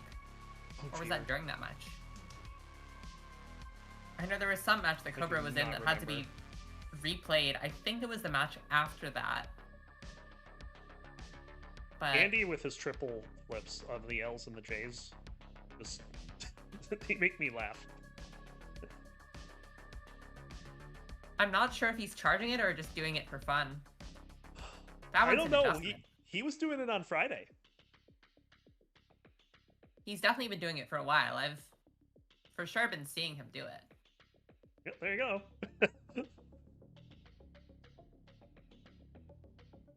Possibly an adjustment there, but nope. That was a real No adjustment. J. Yeah, no Pretty good J, one. so just lets the square do its work.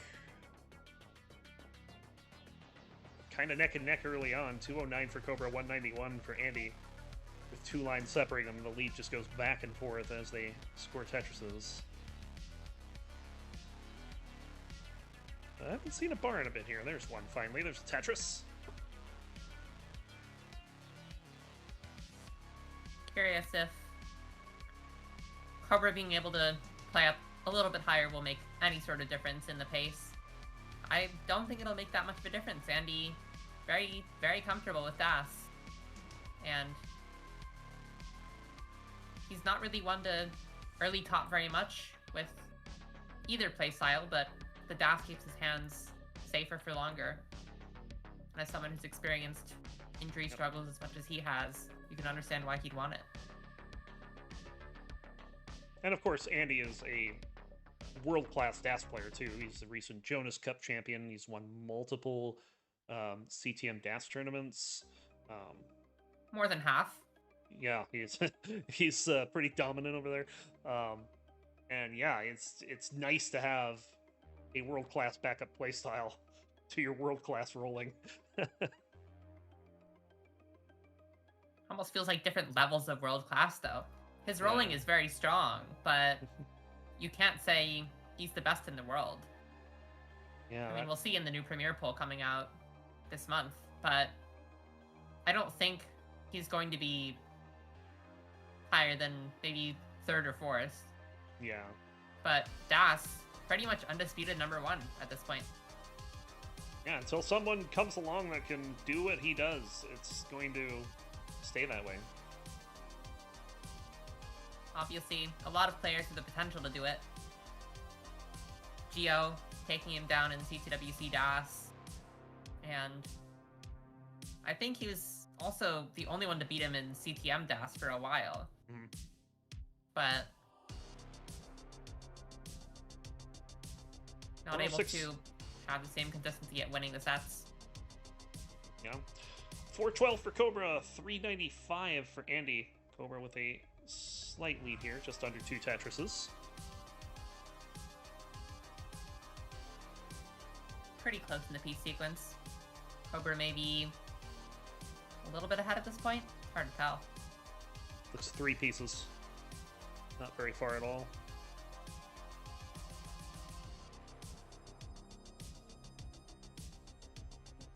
Andy having to take a burn there. I like how I took the square burn too to bring that right side back up with the rest of the board. Gonna get a Tetris Definitely some there. good stacking by both so far, and potential 600Ks for both. Cobra seems more likely at this point. Yeah, I think Andy's only got 4 Tetrises now, 3 Tetrises left, so don't think he can quite reach that, especially with this board. Cobra, after these 2 delayed burns that he has set up, will be no burns. Andy with a misdrop there. He could have cleared that cleanly, but now has more complications to do. Also, Zemper, to answer your question, I used to be a Premier Pollster, but I quit because I was putting too much focus on it and it was stressing me out. And I wanted to do Premier Poll in the first place because I thought it would be fun, and if it wasn't fun anymore, what's the point? So, Level 19, 648 for Cobra, 552 for Andy. But yeah, this lead for Cobra, very real. And it's kind of interesting that you say that, because I have the opposite problem. I would like to spend more time on it. I just don't have that time. That does tend to be the problem. Yeah. But Cobra with a pretty strong lead here. Devoting entire days at the end of the month to it. And sometimes you just don't have those days. Yeah. I mean, I don't know if I did have them. I was just spending them anyway. Yeah, that's no good.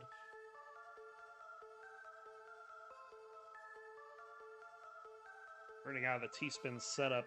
Cobra trying to get this board down. Resolves it pretty cleanly. Not very many burns having to be taken.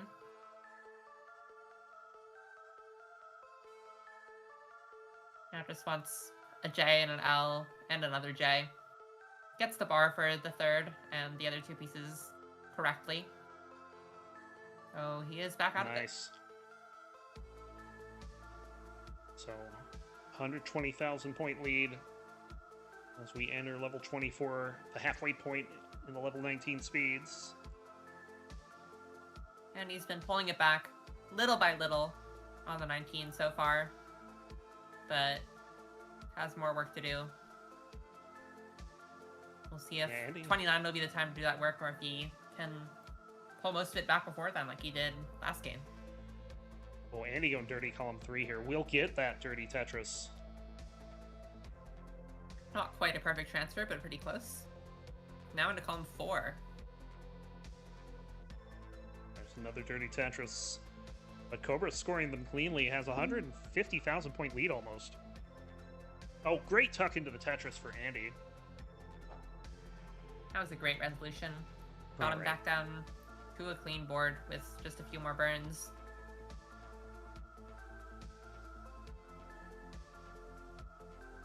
Cobra's capture really doesn't like level 26. No. It's funny that it likes 27 more than 26, because I feel like 27 is the most common level that glitches out. 26 is usually, oh, well, now it's glitching out pretty good. But yeah, 26 is pretty notorious too. Andy with a bit of an overhang there. Instead of going for the tuck, just took the triple. He would make Kiwi proud there. Tetris for Cobra into the 1.1. And he has yet to max out, but will with the next Tetris, and there's the max. Cobra's in at 1,170,000. And he can be within 100,000 if he's able to score this last Tetris, but... And he does. 90,000 points. Cobra is in at 29 and has something he couldn't find all of last game at 29 and setting up for more. Yeah, it already looks like that Cobra is more comfortable on 29 this game than he was last. Ready again. Andy bit to clean up. Same for Cobra now. Yep, no bar in time. Oh, that hang. That's very Gets dangerous bar for the Cobra. Tetris, but what can he do? Cobra doesn't think he can do Not anything, so he's much. done. Andy, you're in a chase down. You need D, as in David, 12. Up really high here, though. Yeah, this is tough. What a 5-tap. He needs a bar. Gets the bar. Okay. Still Needs a very another difficult bar. time. Needs another bar. He's not going to get it. And Cobra's going to hang on and take game number 2.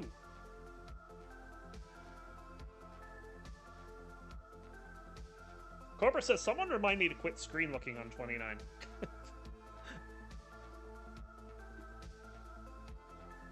You can maybe make it work in person, but I don't know how one would make it work other than maybe peripheral vision, seeing if your opponent tops out at all. Yeah.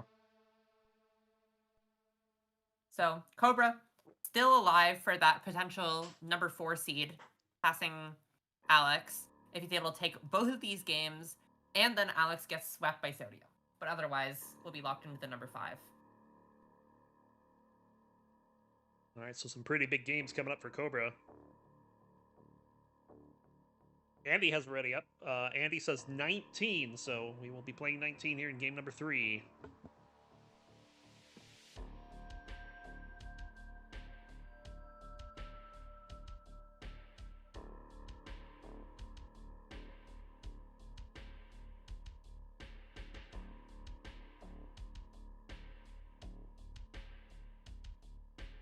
Cobra, who opted into 19 starts, says play on 19 equals no win. To be entirely Let's see fair, if the though. pattern continues on the 3rd game. Yeah, to be entirely fair, though, this has not come down to the 18 or 19 starts so far.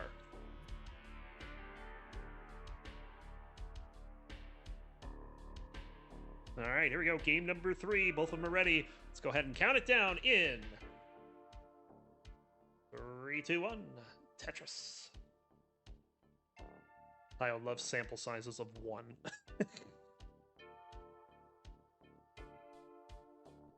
Yeah, and we only have 1 match at sample sizes between these two before this, so not a huge sample there either. Pretty surprising. Both intrastate matchups so far were the second matches between the players. A Massachusetts one before, and now a Texas one. I had no idea those two were in the same state. Like, I know these two are in Texas. I had no idea about Dengler and Gwafey. That's kind of cool. I'm also Massachusetts, so... All I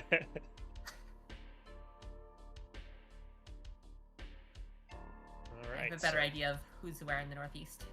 Yep. It's like, I know Alex is somewhere in my area, not very close, but I don't know where exactly. Don't care to know.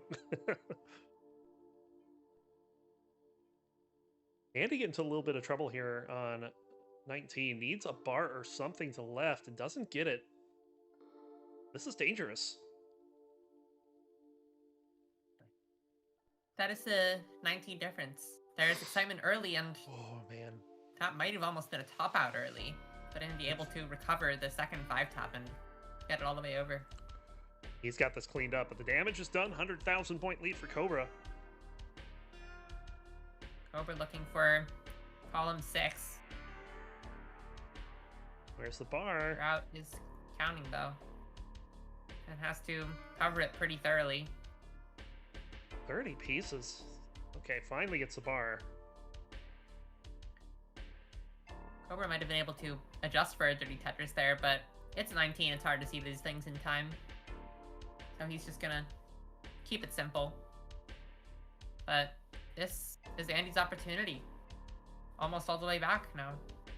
Yep, Cobra having a little bit of a struggle getting back down to the bottom, but finally opens up that column 6 for the dirty, well, not the dirty, we'll call it the James Chen dirty Tetris. The center well. Yep. And another party Now, down the middle. One more from Cobra. cleaning up, and there he is.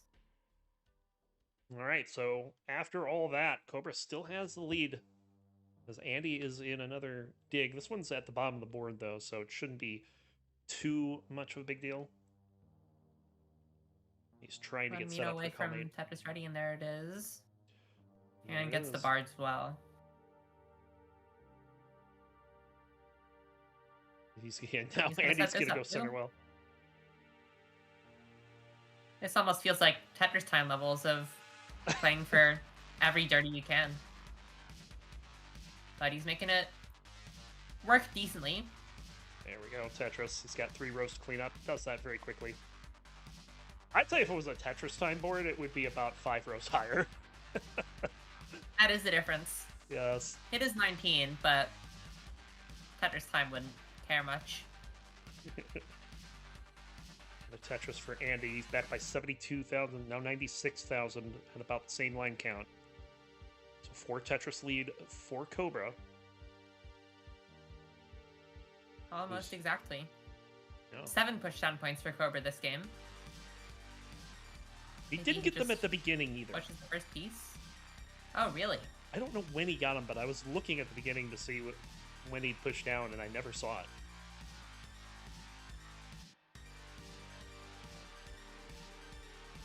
The 7 points could be the difference, though, if the line clears break correctly. Yeah. I think it's a bit too late in 19 for that to be likely, though. Yeah, the difference, 116,000 right now. Andy, 446 at 130. For an Cobra, 18 566. transition benchmark. So 120,000 point transition lead, well, quote, transition, unquote, for Cobra. Oh, Andy. Oh, what's going on here? Cobra with a couple of awkward pieces. Trying to get Mostly that. cleaned up already, though. Yeah. Still a mess under all that, though. Opts not to set up. Just trying to get this down. And Andy is clean. He could play some catch up here. Cobra can get another Tetris before having to worry about digging, but he's not getting a bar either.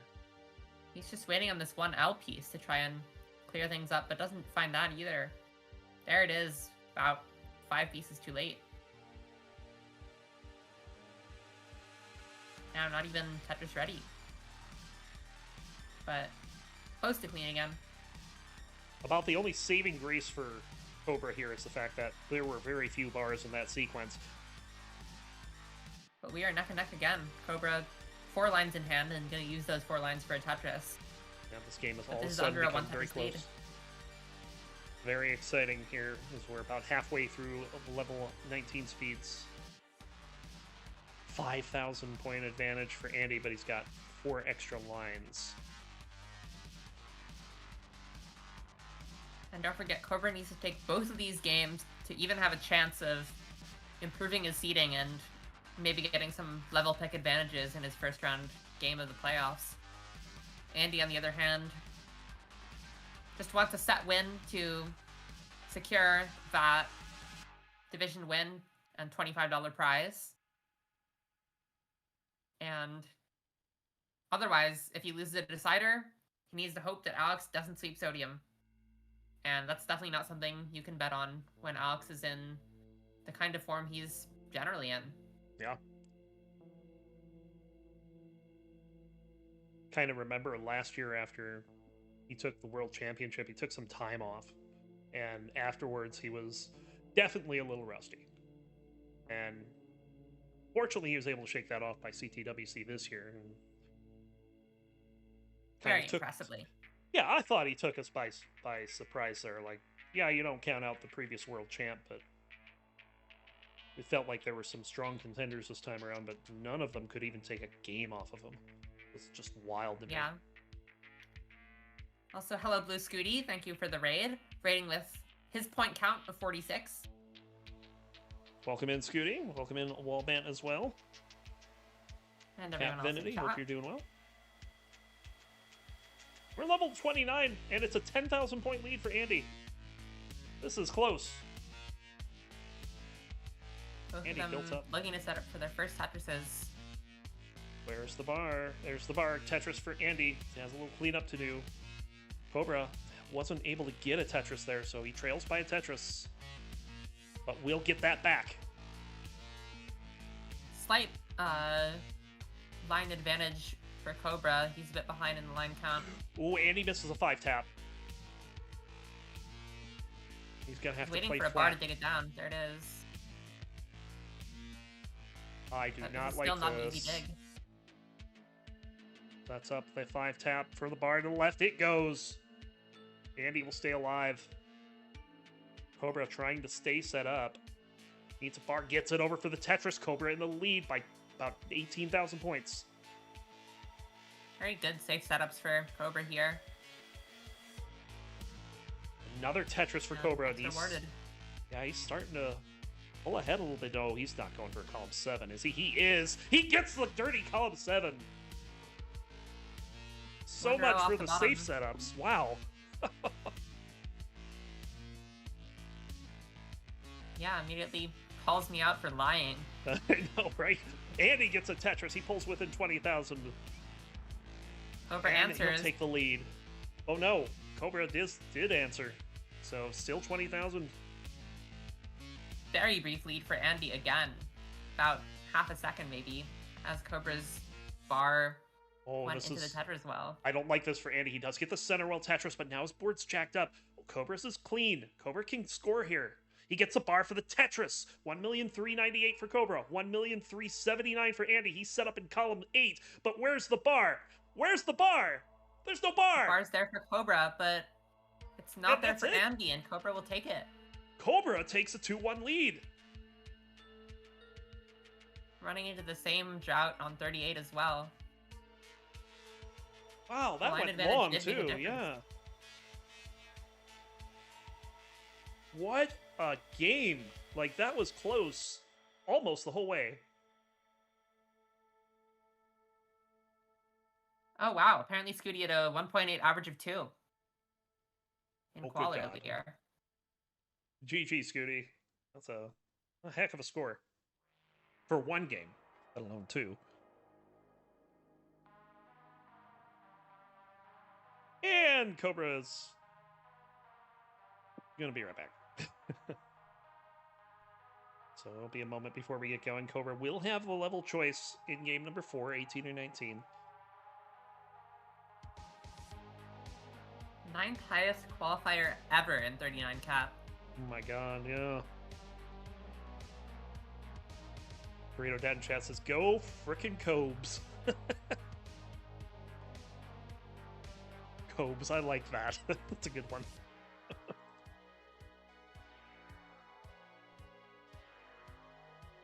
Now, let's see what he did there. Yeah, 2 1.8s. Good God. So if Cobra were to take this next game, there'd be a lot of stakes for Alex. If he wins 3-0 or 3-1, he takes the division. If he wins 3-2 or loses, and he takes the division. If Alex gets swept by Sodium, then Cobra gets the number 4 seed. Otherwise, Alex falls below Cobra if he does get swept into the 5th seed. Huh. Still very interesting stakes. But of course, Andy could also win, and then things change. Mm-hmm.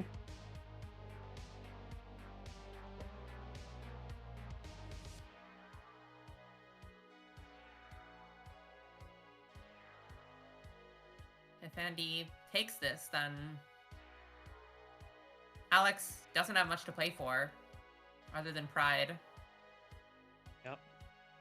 Well, Cobra says he has passing SV to play for. That's what he has. Yeah, Cobra says if I end up losing, what does my seed end up being? 5. You're only ever the 4 or 5 seed, Cobra. Why lose when you can win? Like... Yeah. The main difference is just whether you'll be having the level pick advantage against Alex in a potential match against him. And Cobra looking to slow it down again, level 18 for game 4. Mathwiz, welcome in.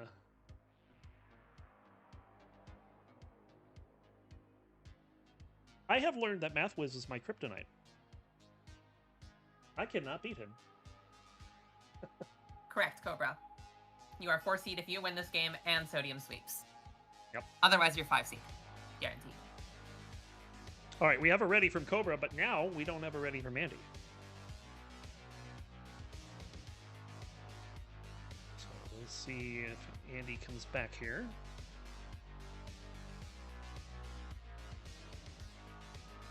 And then, of course, after this, we have one final match for the regular season. Going to be Alex T taking on Sodium. There will be stakes to that match no matter what. It is win or go home for Sodium, regardless of what happens in this match. But for Alex, we'll see how big the stakes are, depending on what Cobra and Andy can do in these last couple games. All right. Got both players ready. Let's go ahead and get them counted down for game number 4. Can Andy get back in this? We'll find out in 3, 2, 1. Tetris.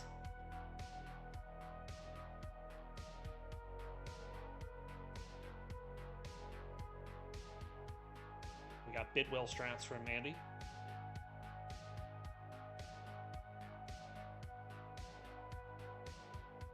Okay, I just saw Cobra get the 5 pushdown points at some random point. I don't know how many pieces it was in. It didn't seem like a specific number. Was it during the Tetris? No, I think it was before the Tetris. Oh wow. Because he definitely had 5, and then he had 22,805. Well, now he's got a lot more as he's got 3 Tetrises on the board early. And he had to take a burn, but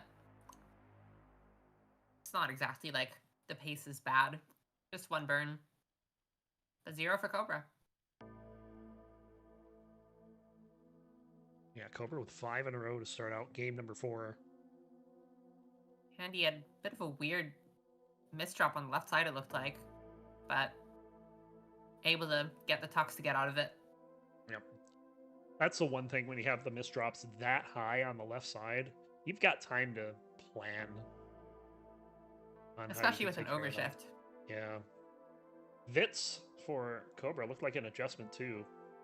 Yep. The best kind of Vits, in my opinion. The real Vits, yes. But Cobra finally taking his first burns. Not gonna play perfect with this much on the line. I like the choice.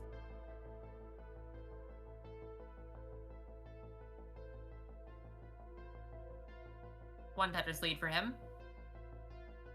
And now a mini drop forming. Yep, not too long. Both players getting the bar for the Tetris. Cobra maintaining his lead. Still just the 1 double taken. Through 46. And the Z-spin for Andy.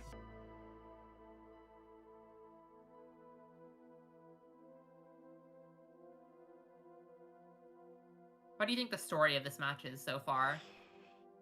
I think it's just... I mean, as with a lot of matches at this level, it's about the 29. But I think it's Cobra playing a bit above his standard and Andy playing a bit below his standard. Yeah, it's definitely, like, the level selection hasn't really come into play yet. Like, 18 and 19 doesn't matter. They have been equal almost up until level 29. pretty much every game except I think in the first game Andy had a pretty big lead going into it. But yeah, Cobra is playing 29 very well. Andy maybe not as much as we're used to. Yeah. After that first game where Cobra couldn't really get anything going, he's recovered very well. And now he's looking very good on 18, especially. Not much of a lead, but very strong paces for both. Yep. Andy getting that square to get out of that short jam. Just when he needed one. Bar not showing up when he needs one, so he used to take an extra triple. Maybe that's the DAS roll difference coming into play, is that one triple. But none of the games have been decided by that small of an amount so far. Yep. We'll see if this one will be the one. 484 for Cobra, 451 for Andy. Cobra has had the advantage pretty much since the start when he was just going perfect for a little bit. And since then, Andy has been only able to match his pace. Maybe one more Tetris of gap since the start. Yeah.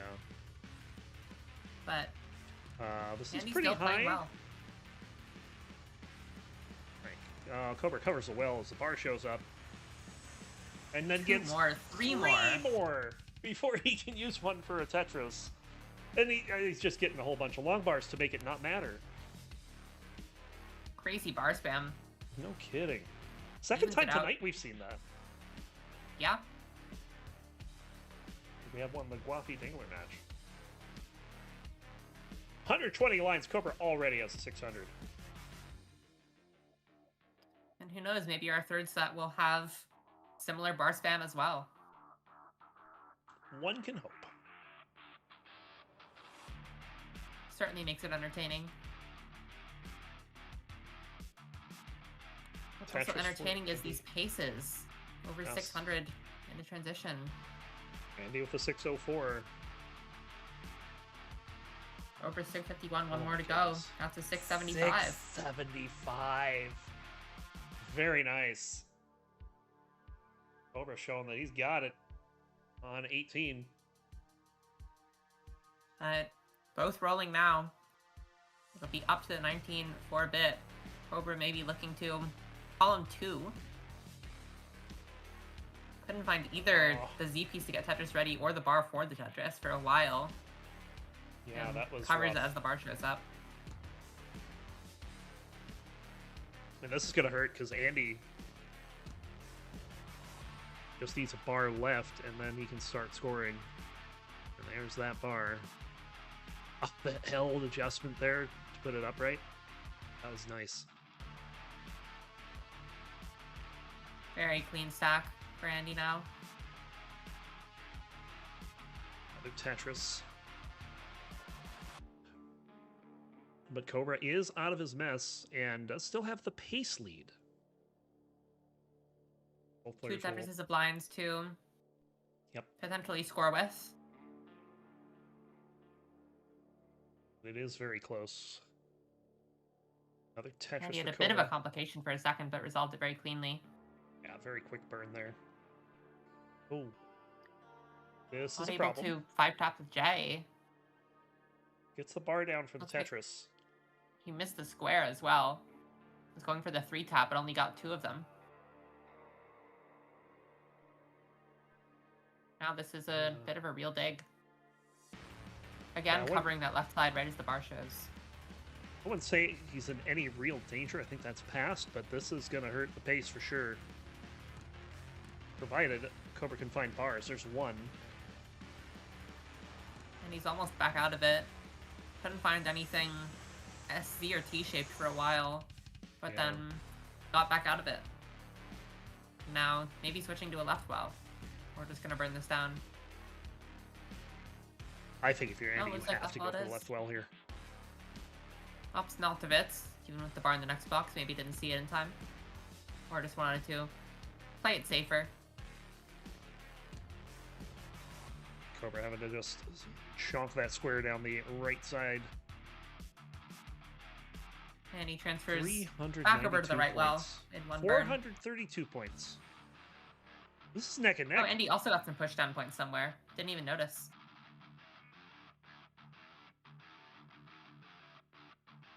Andy needs to get this cleaned up before 29.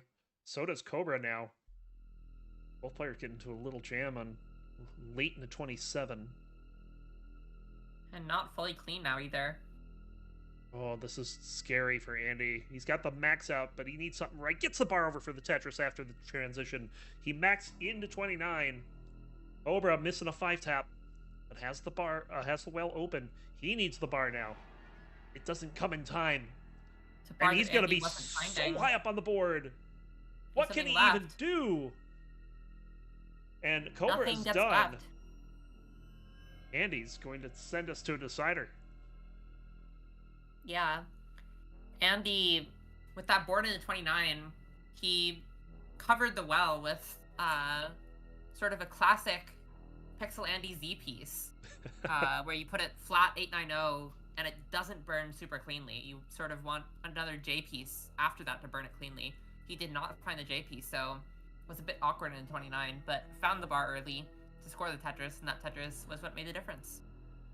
Yep, that into 29. It's like both players got into a jam late into 27, early into 28. Andy definitely was better dealing with it. And Andy is saying we'll finish on 18.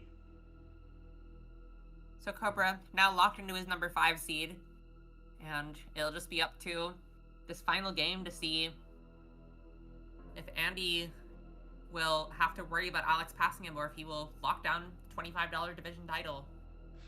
Let's find out with game number 5, the decider between Cobra and Andy. In 3, 2, 1. 1, Tetris. Tetris.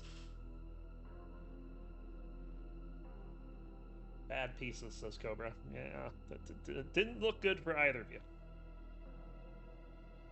Also, Cobra up 6-0. Crushing lead. And definitely well before that first Tetris. Yeah, considering that we haven't had a bar for 23 pieces. And up to 9 now. What is this? Okay. Cobra keeps not exactly a starting drought. There was a bar earlier, but yeah, the next 2 took their time before coming back to back. Cobra able to use them both for scores. Andy was not. Ooh, that's an overtap. Andy rolling on 18 this time as well. Oh, I didn't notice that. Good catch.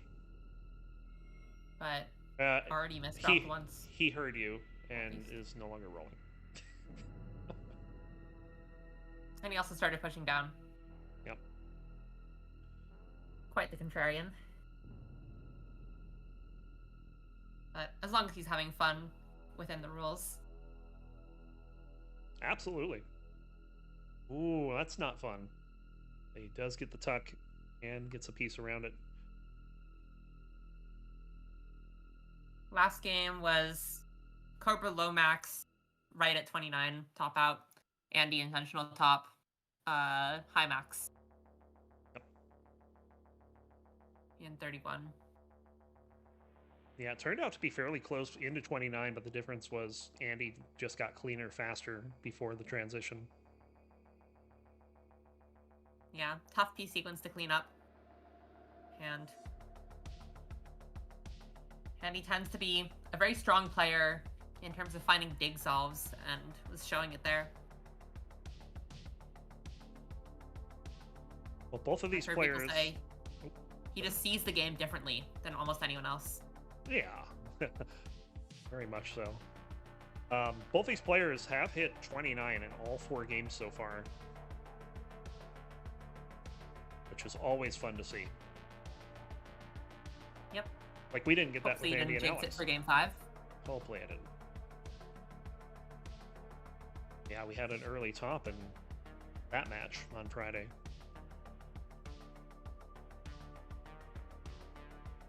So 285. Not what you want to see. No. And he's securing the division title on the line here. It's 285 for Cobra, 251 for Andy. Boards are getting rather high, but a couple bars show up for Andy to help him out. They're not going to help out Cobra much at all. At least he's back to a clean board again, but having to take some more burns with another drought. Finally gets the bar for the Tetris. And through all that, it's just a 1,000 point lead for Andy. Not any absurd paces, but very good, solid paces. Yep. More in the mid 500s. I find especially at this level, it's usually more important about how close it is than what the pace is. Definitely. It's just more fun to think about pace. It is fun to have high numbers, yeah. Like that transition from Cobra last game was just ridiculous. Like, you don't see 670s every day. Yeah. And Alex had a 700 transition in CTM today. Oh my god. It was actually a mullen at the end. It's an early top out from, I think he was playing Neem at the time, or was it Knight? I don't remember. But mullened out the last Tetris or two for the 700. Yep. We are still very much neck and neck here. 720 points is the difference. Drought counter is lying to you on Cobra's side.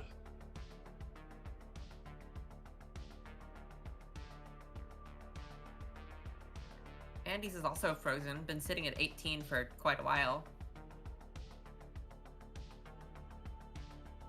Yeah, just sometimes NTC doesn't recognize the pieces. Tetris for Cobra. Floating Mino for Andy, burned away with the square. Floating Minos look so silly. They really do. Andy I think it was last game. Andy had, or I think it was 2 games ago actually. Andy had a well transfer that he was trying to do, and 2 different times he Tetris it down to just one floating Mino over exactly the hole, with nothing else anywhere near it. That's obnoxious. Pretty unfortunate. 559 for Andy, 512 for Cobra. We seem to have had a mini drought into that 19 transition.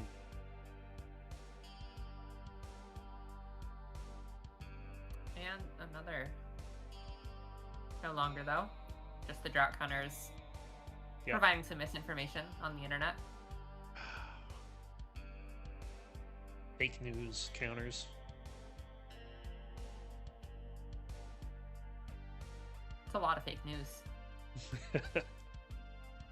18 fake news on one CTL stream? I know. I don't think we've even lied that much yet. There's still time, though. That's just for a whole other match. I mean, I'm gonna look like a pretty good liar if Cobra wins this. Yeah. But Cobra has been playing certainly like he's closer than earned either it. of us predicted. Yeah. 691 for Andy, 638 for Cobra here in game 5. Not a whole lot on the line for Cobra, but certainly a lot on the line for Andy.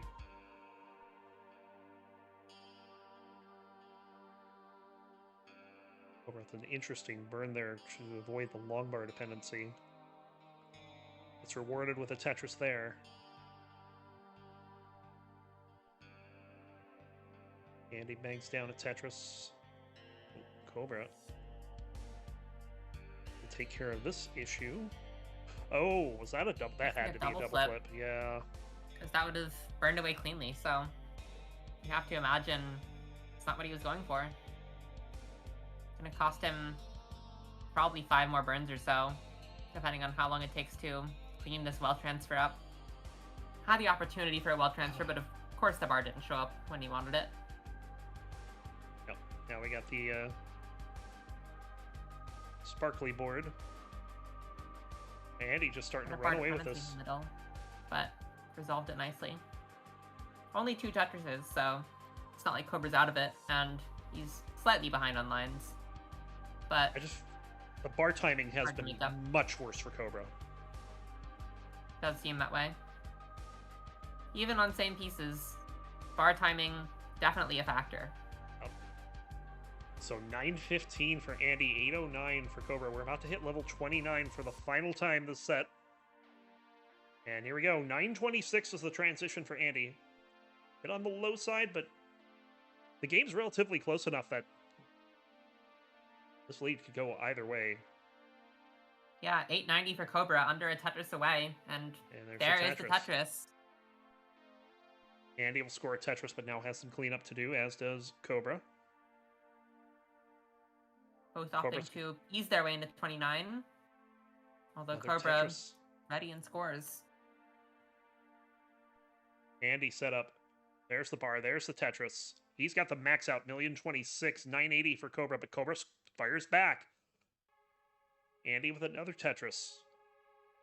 Both players going pretty aggressive on 29 here, and paying off so far. Bar timing has been much friendlier. This is what you like to see. Cobra getting those tough left taps. Oh, but doesn't get that one. And he's going to be done at 1,062,000. And it's going to be Andy taking the set in the decider 3-2.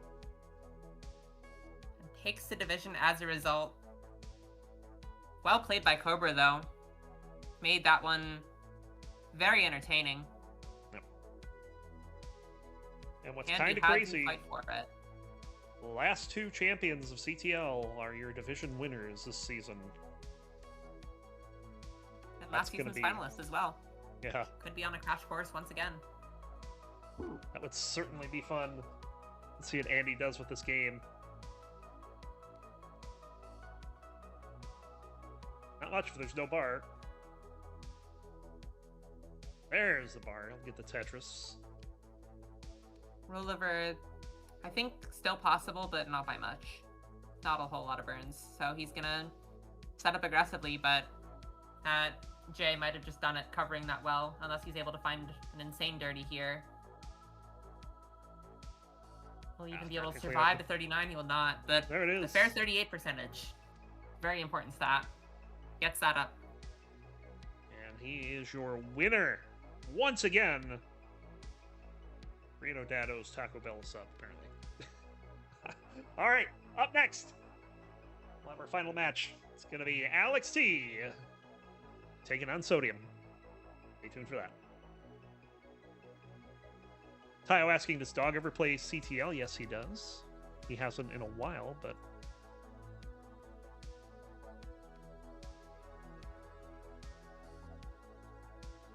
we do see him every now and again.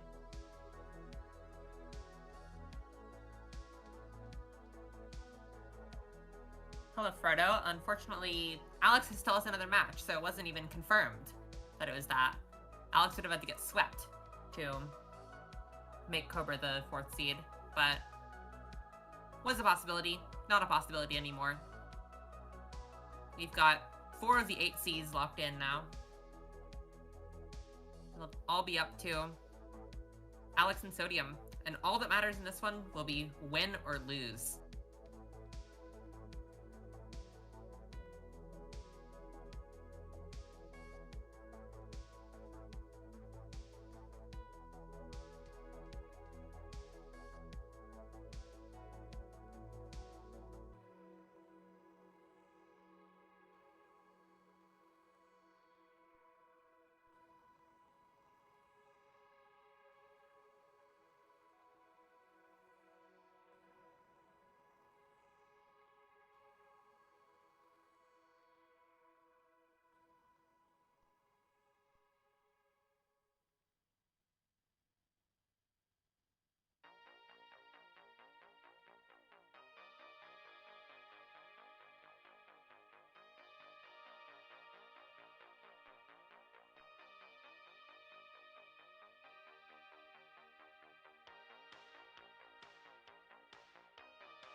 What's fun about this, we have half of our seats filled out, but we don't know who anyone's playing yet.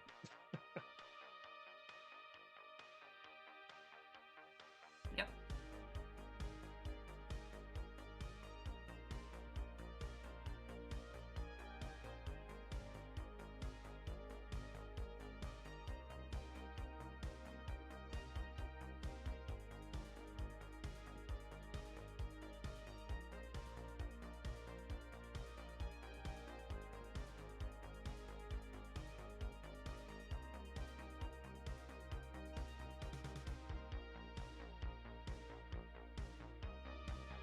So 1, 2, 5, and 6 are confirmed, but who's 3 and who's 4 between Alex and SV will be determined by the winner of this match. And then the 7-8 could be any of Kirby, Wellband, or Sodium. Sodium fighting for his playoff life.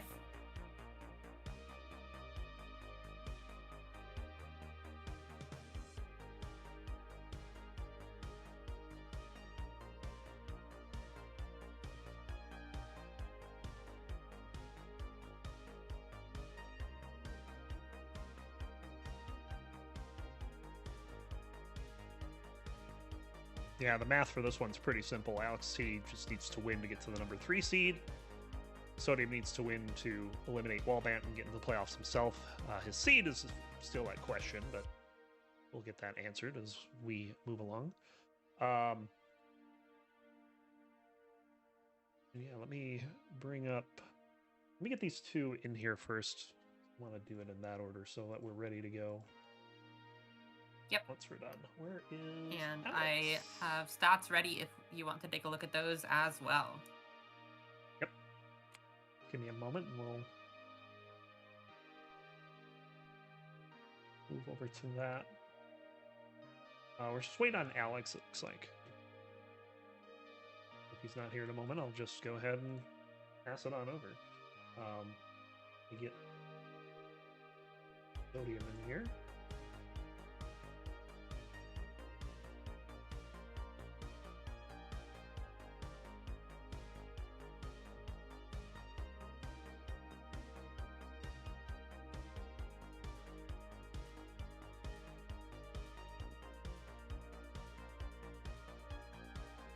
King says Alex has been paged. Yep.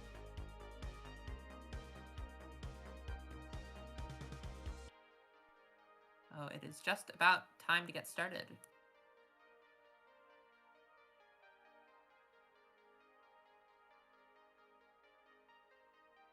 All right, I think we're ready to go ahead and start talking about this final matchup here.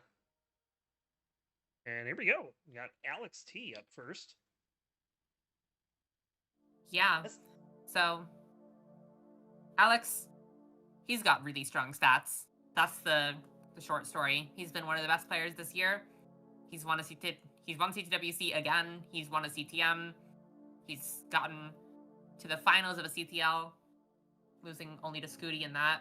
4 top 4s, and top 5 in every stat, with very strong win rates, especially in the matches. Yeah, that match win rate is astronomical, to be honest. And then his opponent, we've got Sodium. So, not the same standout stats, but he has made top 8 of CTM, top 4 of CTL, able to get a playoff win. Been able to do that a couple times.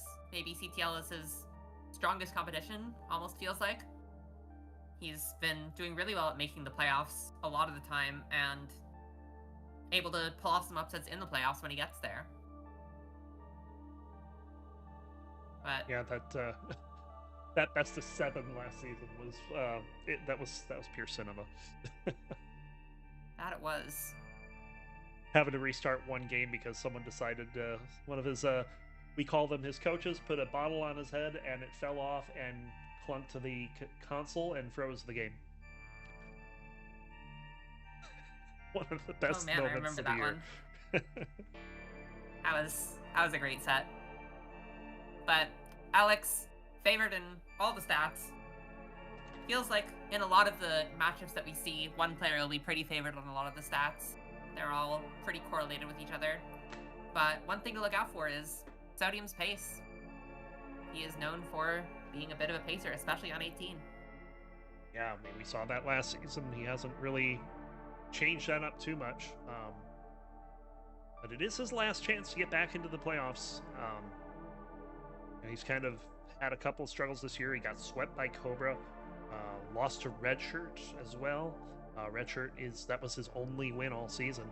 So, yeah, Sodium looking to make up for those by taking out the world champ here. And Alex, really impressive graph on the game comparison.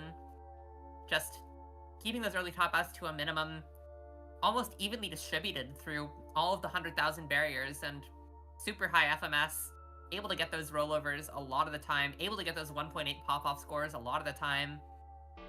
Sodium not even able to get into the 1.3 that often, where Alex is there almost 70% of the time.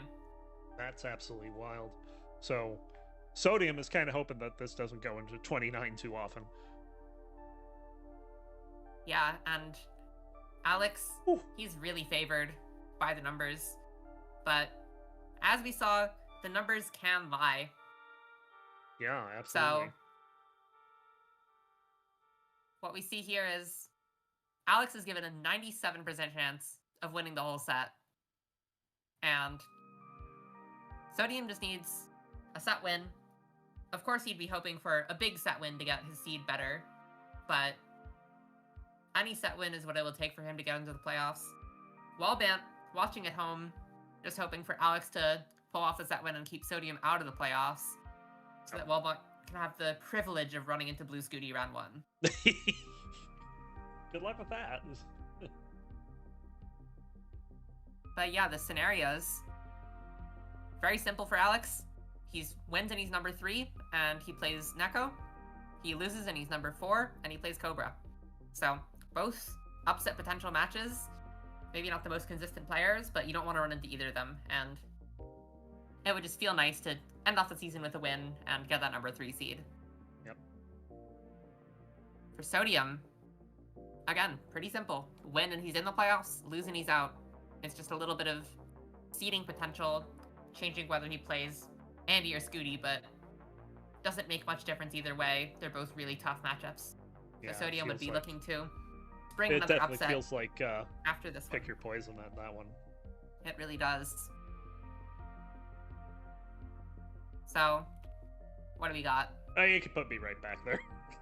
Whoa, wait, Sodium's on the right. No. Put me at number 2. Alex T, strong. Like, the only way Alex loses is if he trolls. Which, don't put that... It's not out of the question. But... It's definitely not out of the question. He hasn't done that nearly as much as he has, like, 3 years ago. Like, he is much... But I'll be joining you with the 2. Yeah, he is... I feel like or Alex, rather, is a strong favorite to win this one. Definitely a strong favorite. It's not guaranteed, but he is certainly looking to show off why those stats are so good. Yep. Keep up that form from GTWC and from the online tournaments. And he was looking good in matches earlier. We'll see if the matches earlier tired him out, though, because he had quite a few long games in those no-cap sets. Ooh. Yeah, that could be a factor as well, but I don't know. I feel like Alex is good at playing multiple long games in a row. Like, I believe he's the only person to ever crash the game in back-to-back games. Yeah. Scooty did also recently have a back-to-back colors, but yes, not quite the same. And I mean, both of those games were past the crash point for Scooty. True. Yeah.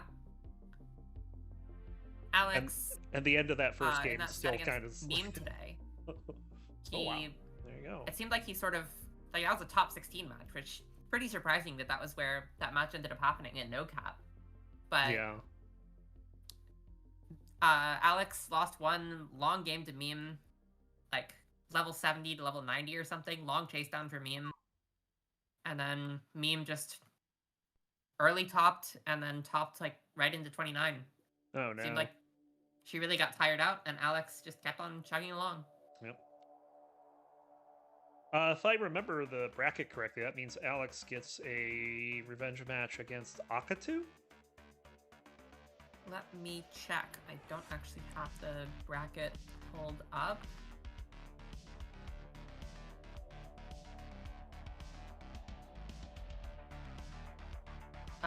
He plays...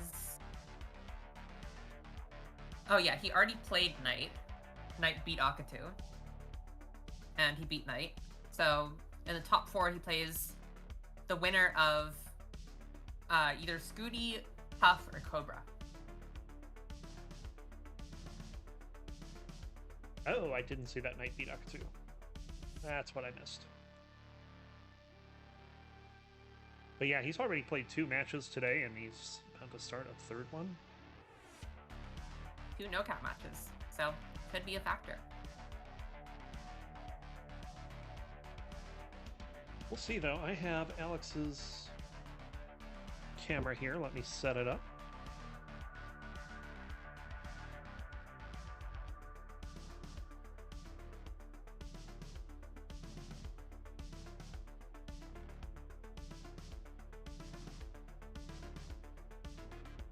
Alex has a live studio audience today. Let's see if that affects anything.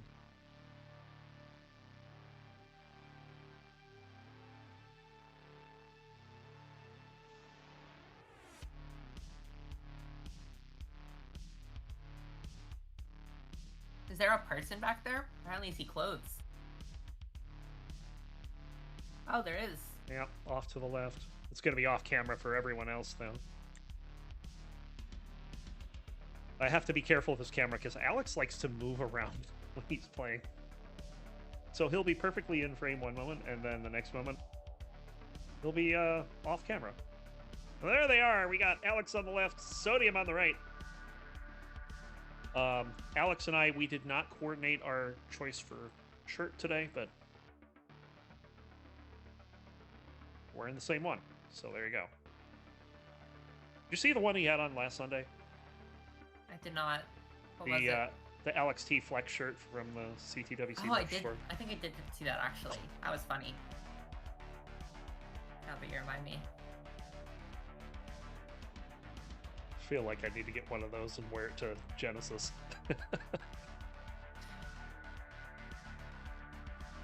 Flex up a little bit. Yep. All right, let's find out if we're going to be getting any 19 from these two. With so much on the line, I would think not. Sodium is saying 18 reroll. So let's see if Alex would like a reroll or not.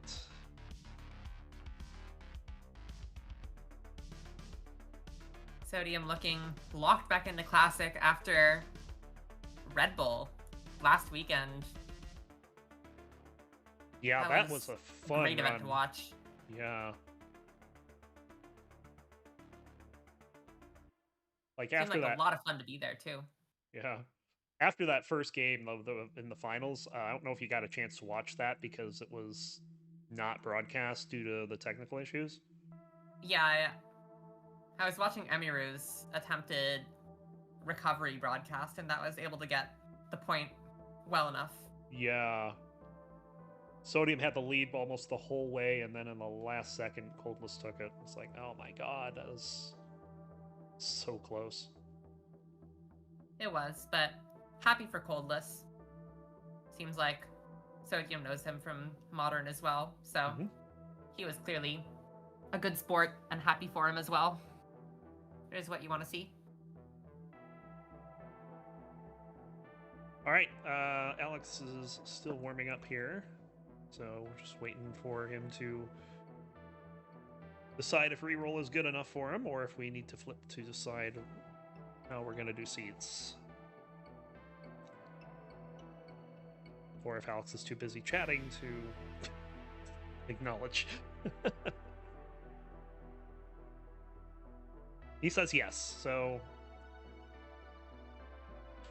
thanks to 2 of you. I'm going to forget to do this like every game. 9F, 2D, 1-1.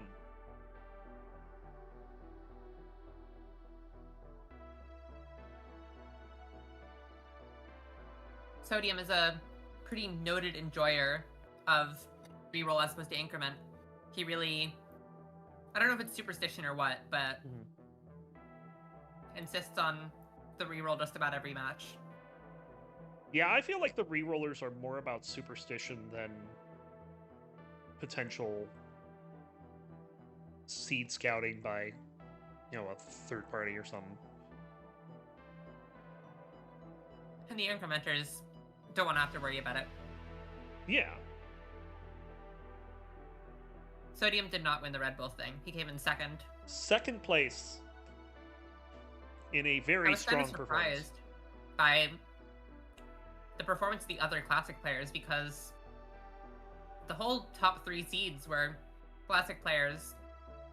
It was DeAsian, Coffee, and Sodium. All 3 very good friends. And only Sodium made the top 8 out of them. Seemed like it ended up being more of a modern playstyle tournament by the Easton end. Chen also made top 8, if I remember. It's true, but I don't think he was as high of a seed going in. And No. both he and Sodium, not pure Classic players, both of them have very significant modern experience. Mm-hmm. But we do have a good amount of Classic players going to Dubai, supporting the community. Evesy, Merker, username Gold. I'm trying to remember who else, but definitely those. All right, we have both the players ready. This is the finale of the finale for Season 31. We have Alex T. We have Sodium Overdose. Let's go ahead and count it down for our final match. We'll start in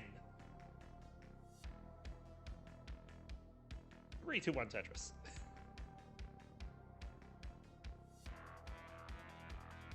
Let's go ahead and introduce the players here on the left.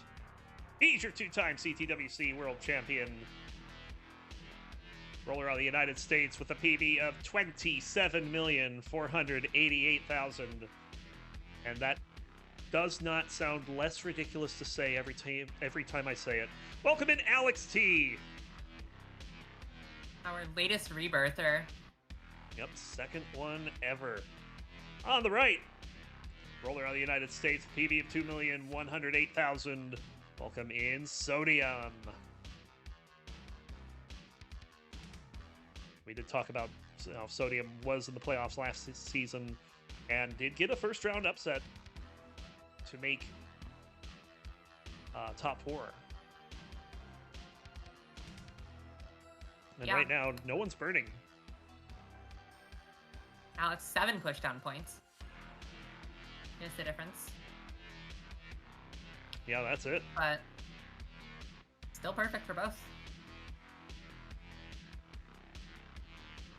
But in terms of match history between these two, it's their first match of the calendar year. They played in Season 20 and Season 27 of CTL. 1 sweep apiece.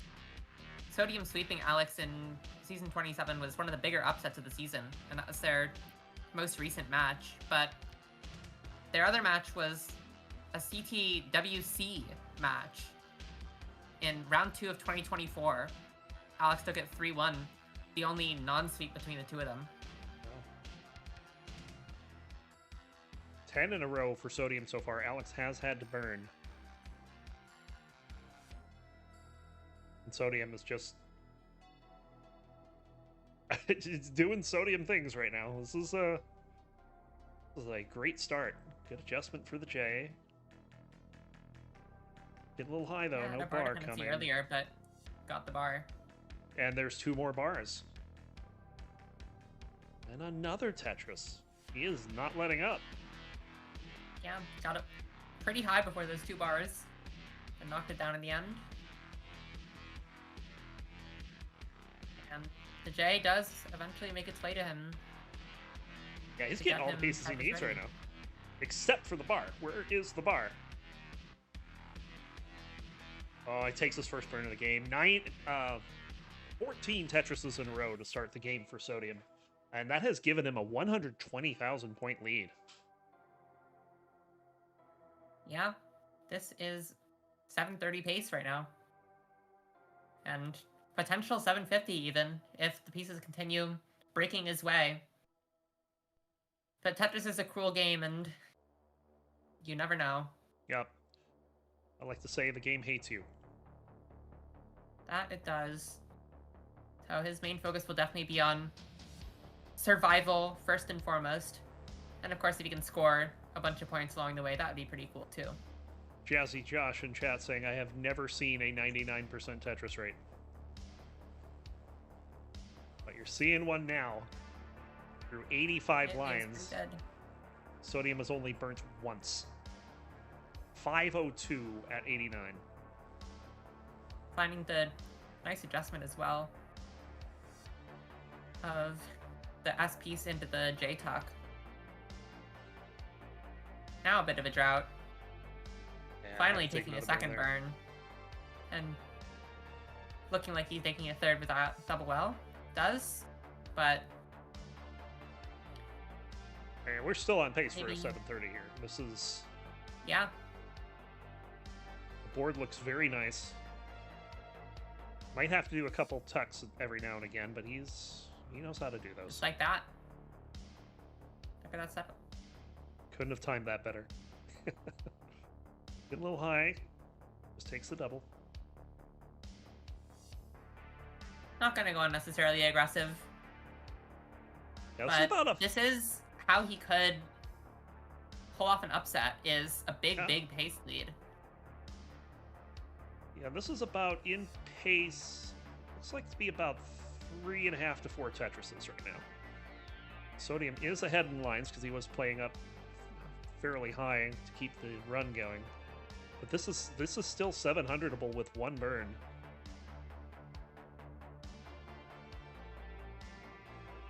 Anything you can do, I can do too, is what he seems to be saying. If the bars show. Where are the bars? Okay. No 700 anymore. Yeah. Let's get the right side open in time. But even with that drought, it didn't matter if he covered the well. There it is. 695 for Sodium. And Alex not even going to get a 600 here. Which, you know, I mean, his score is not bad.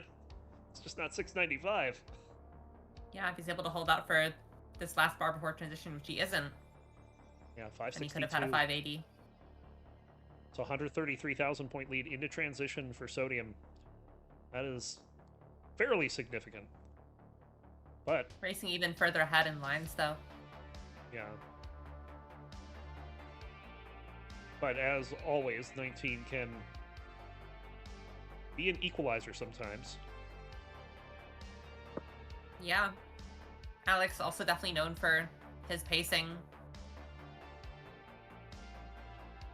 But maybe not as consistent at the comp pace as Sodium. Especially on 18.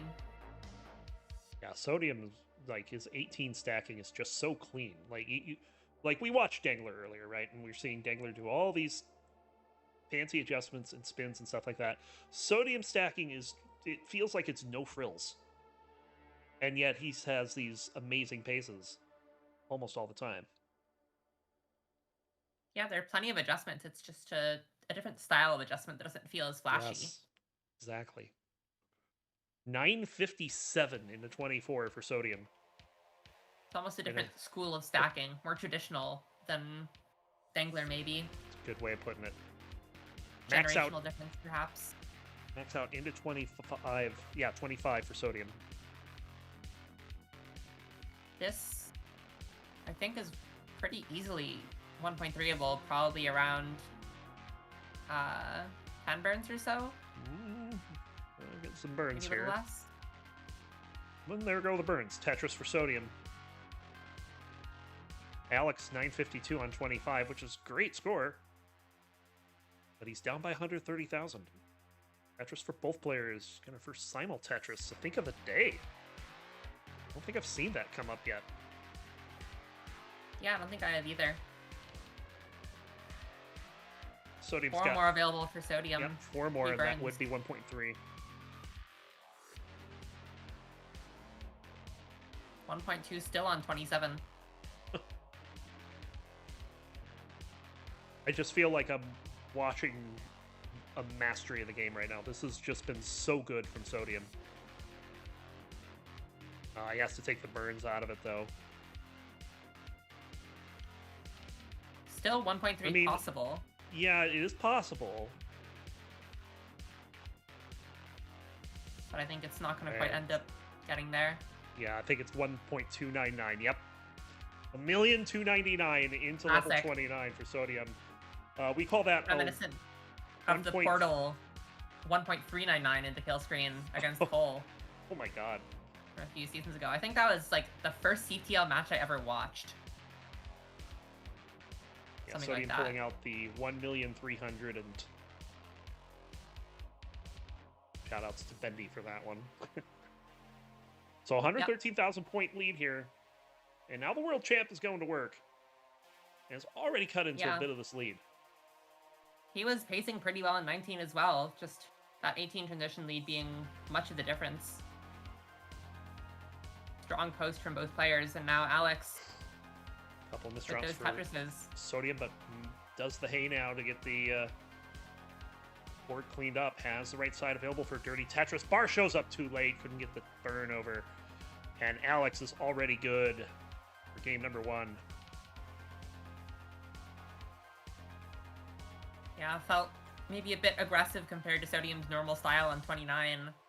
He was going for a big score and not rewarded. What a spin by Alex, by the way. And to be fair, I would imagine that Sodium feels like he would have to go for big numbers against Alex, because he knows that even if Alex plays a max out into 29, he can still basically do what he's doing right now. Sometimes.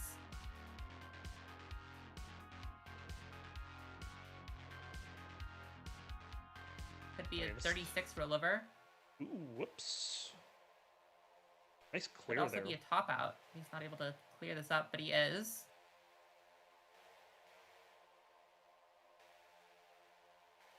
There's bar for Now Tetris. rollover into 37.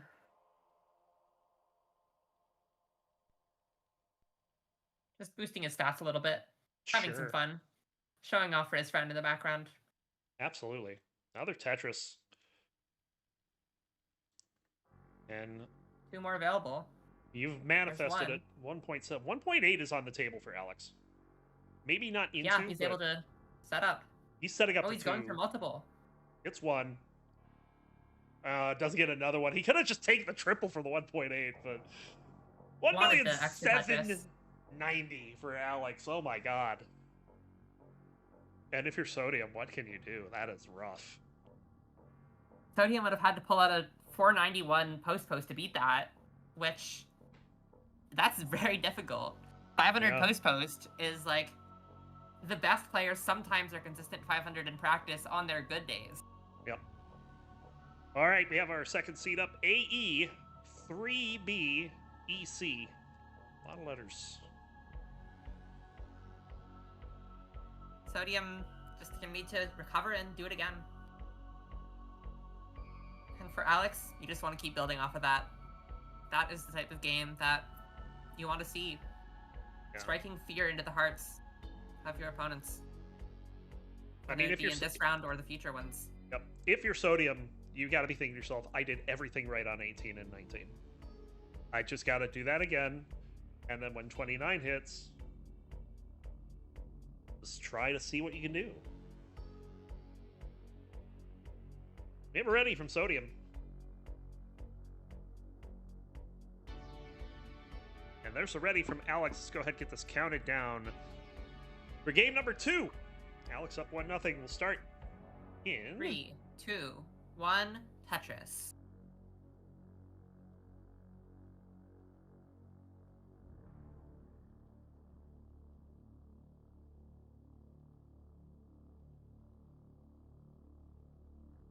We'll give one last plug over to the matcherino. This is our prize pool for the top 4 players, maybe top 8. You can get that $1,340.45, up over $2,000. Then we will pay everyone that makes the playoffs, all 8 players. So head over to the matcherino link. Sometimes there's some sponsor quests you can do to throw in a good chunk of change in there. Or you can donate yourself. Either way, I feel like we're seeing a repeat of game 1. Both players 5 Tetrises in a row. It's just crazy. The bar timing is helping, obviously, but Yes. the stacking is helping more. Although, a bit of an awkward overhang for Sodium.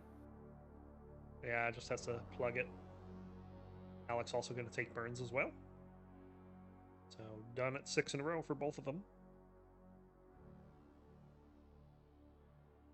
32-piece strat eventually, but both keeping their wells open. Scoring Tetrises. It doesn't look very difficult when they're doing it, but keeping your well open after a drought is one of the hardest skills in Tetris. It's just so hard to stay not only alive, but clean with that many burns.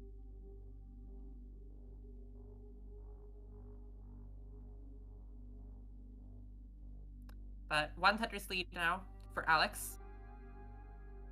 Sodium, a lot of strange overhangs. Maybe decline the tuck there, I'm not sure. If that was I feel like flat, that's... Maybe this was his plan? It's worked. Gets out of it and not too many burns. Yeah. After some good bar timing on the ball transfer earlier.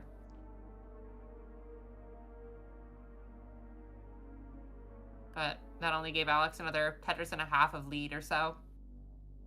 Yep. 305 for Alex, 291 for Sodium with a couple of, well, just one misdrop really.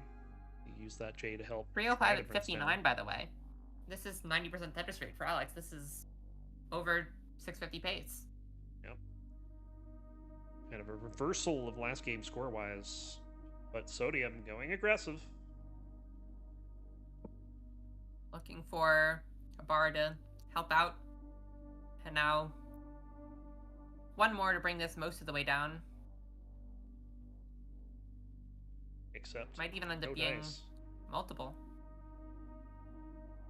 Game's telling him go fish. Finally gets a bar. Oh, this is a little dangerous though. Do like how he cut that off with the L to give him more maneuverability on that left side. Does get a bar over for the Tetris. It's now just going to bring this down. Alex, 50,000 point lead. Now maybe looking for another set of bars. Good burn ideas, but pieces took a little bit of extra time to show up there. Wow. Yeah, he's really forcing this. I don't know if this has been helping him or hurting him. Oh no! And that's gonna do it. Alex is up 2-0. Oh, you hate to see it. You really do hate to see it. So Sodium gonna need to reverse sweep Alex T to stay in it. And even then, he would finish as the number 8 seed and play Blue Scooty round 1. Yep. So a very tough road ahead of Sodium if he wants to stay alive. But one game at a time. Alex also looks like he's topping out. That's a natural top out for Alex T. Well, to be fair, I feel like that hang in column 9 was trolling.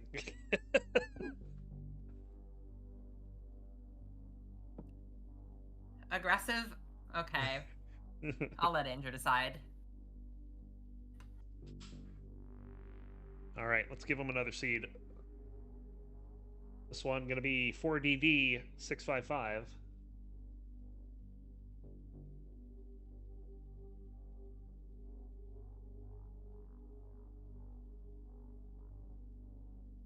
And of course, the upside for Sodium, even if he loses, is he's still in Division 1 next season. We'll get another chance to run it back if he so chooses.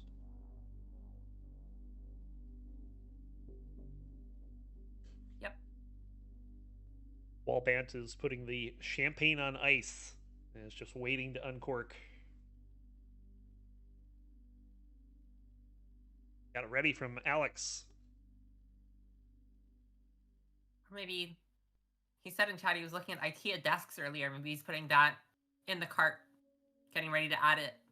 If he can make the playoffs and secure some of the prize pool if we get contributions. So, Yep. Or if you guys want Wallband if to he get a new upsets, IKEA desk, contribute to the prize pool. Or if you want Sodium to get a desk of his own. Yep. All right. Just waiting on Sodium.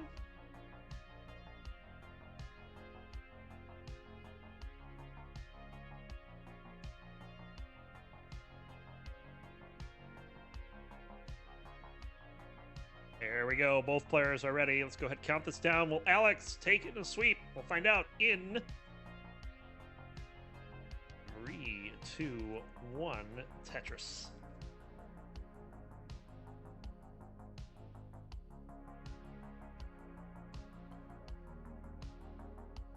Oh, Alex isn't messing around. 11 points to start the game. It's been a theme today. The push down at the start. I think it just shows players are having fun. That's what counts. Yes, I like that. It's also been a theme in the set is strong starts. Ooh. Well, Only hold on. One touch is perfect for Sodium. This is not very strong. This is scary. Oh, good flat burn there. Almost open on the right side. No, that would be a Tetris. But now back into a dig situation. Oh man, he just can't get the right pieces to get out of this. He's playing up so high here. He's got no room for error. And that, ooh, if he can get a bar now. Okay, that was good. He was able to bring the board down with that L piece to get a bar over the left. And uncovers what used to be a Vitz. No. And then turned into a double well. It's like, let me just kind of fix this board. That's given Alex a pretty good edge here. He's 96,000 points in the lead early on. Sodium has exactly the amount of points for 3 Tetris is perfect, but 37 lines in. Yeah, 25 extra lines to that natural score. Sodium screen looking to check the damage, yeah. And there certainly is damage, but it's recoverable. Just difficult. Yeah, it is early in 18, so a 2 Tetris, 3 Tetris lead tends to not be the end of the world even at this level.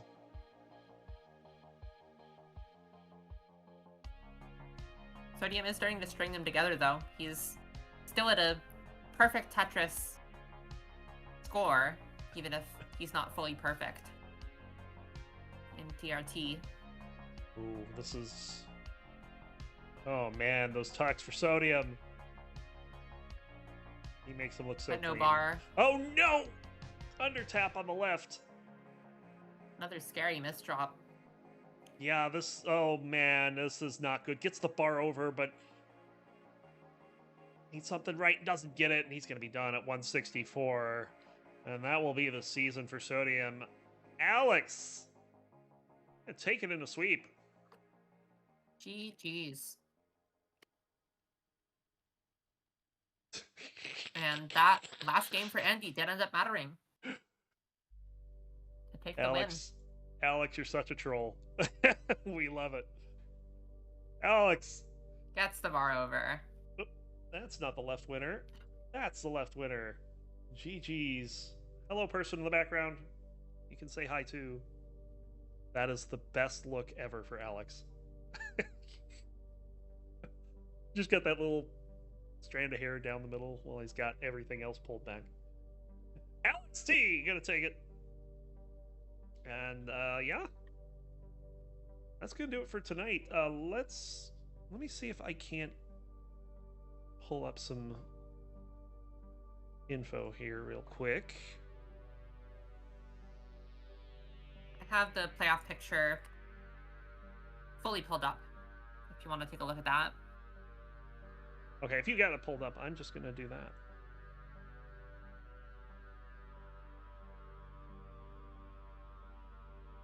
Let me get over there. Yeah, let's check it out.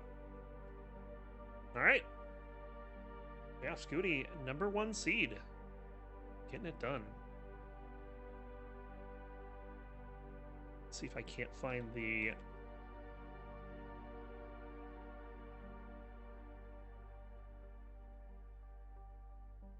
See if I can't find the actual brackets here. So, yeah, Wallbant gonna hold on and take the #8 seed. Who's gonna be playing Blue Scooty in round 1. Sam Vaughn gonna take the #4 seed. I hope I spelled that right. I don't know if I did. And then Alex gonna take on Neko in the first rounds. SV taking on Cobra, and PixelAndy gonna take on ID Kirby. So that means here's what it looks like. There, we got the brackets up there. They look pretty nice. I think the SV Cobra match is going to be really good. I think that's definitely the blockbuster of the first round. Absolutely. Neko can also surprise. It just depends on how Neko shows up. But PixelAndy and Scooty, the best I think version of him. Oh yeah. Scooty and PixelAndy obviously going to be strong favorites considering they're our last 2 champions. But Wallbant and ID Kirby, they're not pushovers. They're in the playoffs for a reason. And they're going to be looking to make a point to try to get the upset. So, yeah, that's all we got for today. Lucy, thank you for joining. This was fun.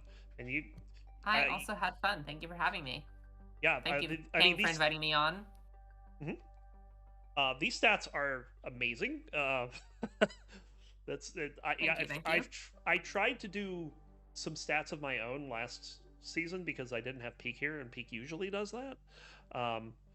And that's not easy. You gotta go looking up the information and put it all together, and so I definitely appreciate what you're doing. That's it was a lot of fun.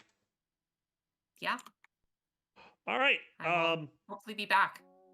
Yeah, absolutely. All right. Well, that's gonna do it for me. I'm gonna go ahead and sign off here. If you're on YouTube, thank you for joining. If you're on Twitch, let's find out where we're headed. We've got Stupid Tetris Monthly, and we've got Dog CTM Qual. We also have O vs Kirby. Just getting started. Yeah, that's the Stupid Tetris Monthly. Yeah.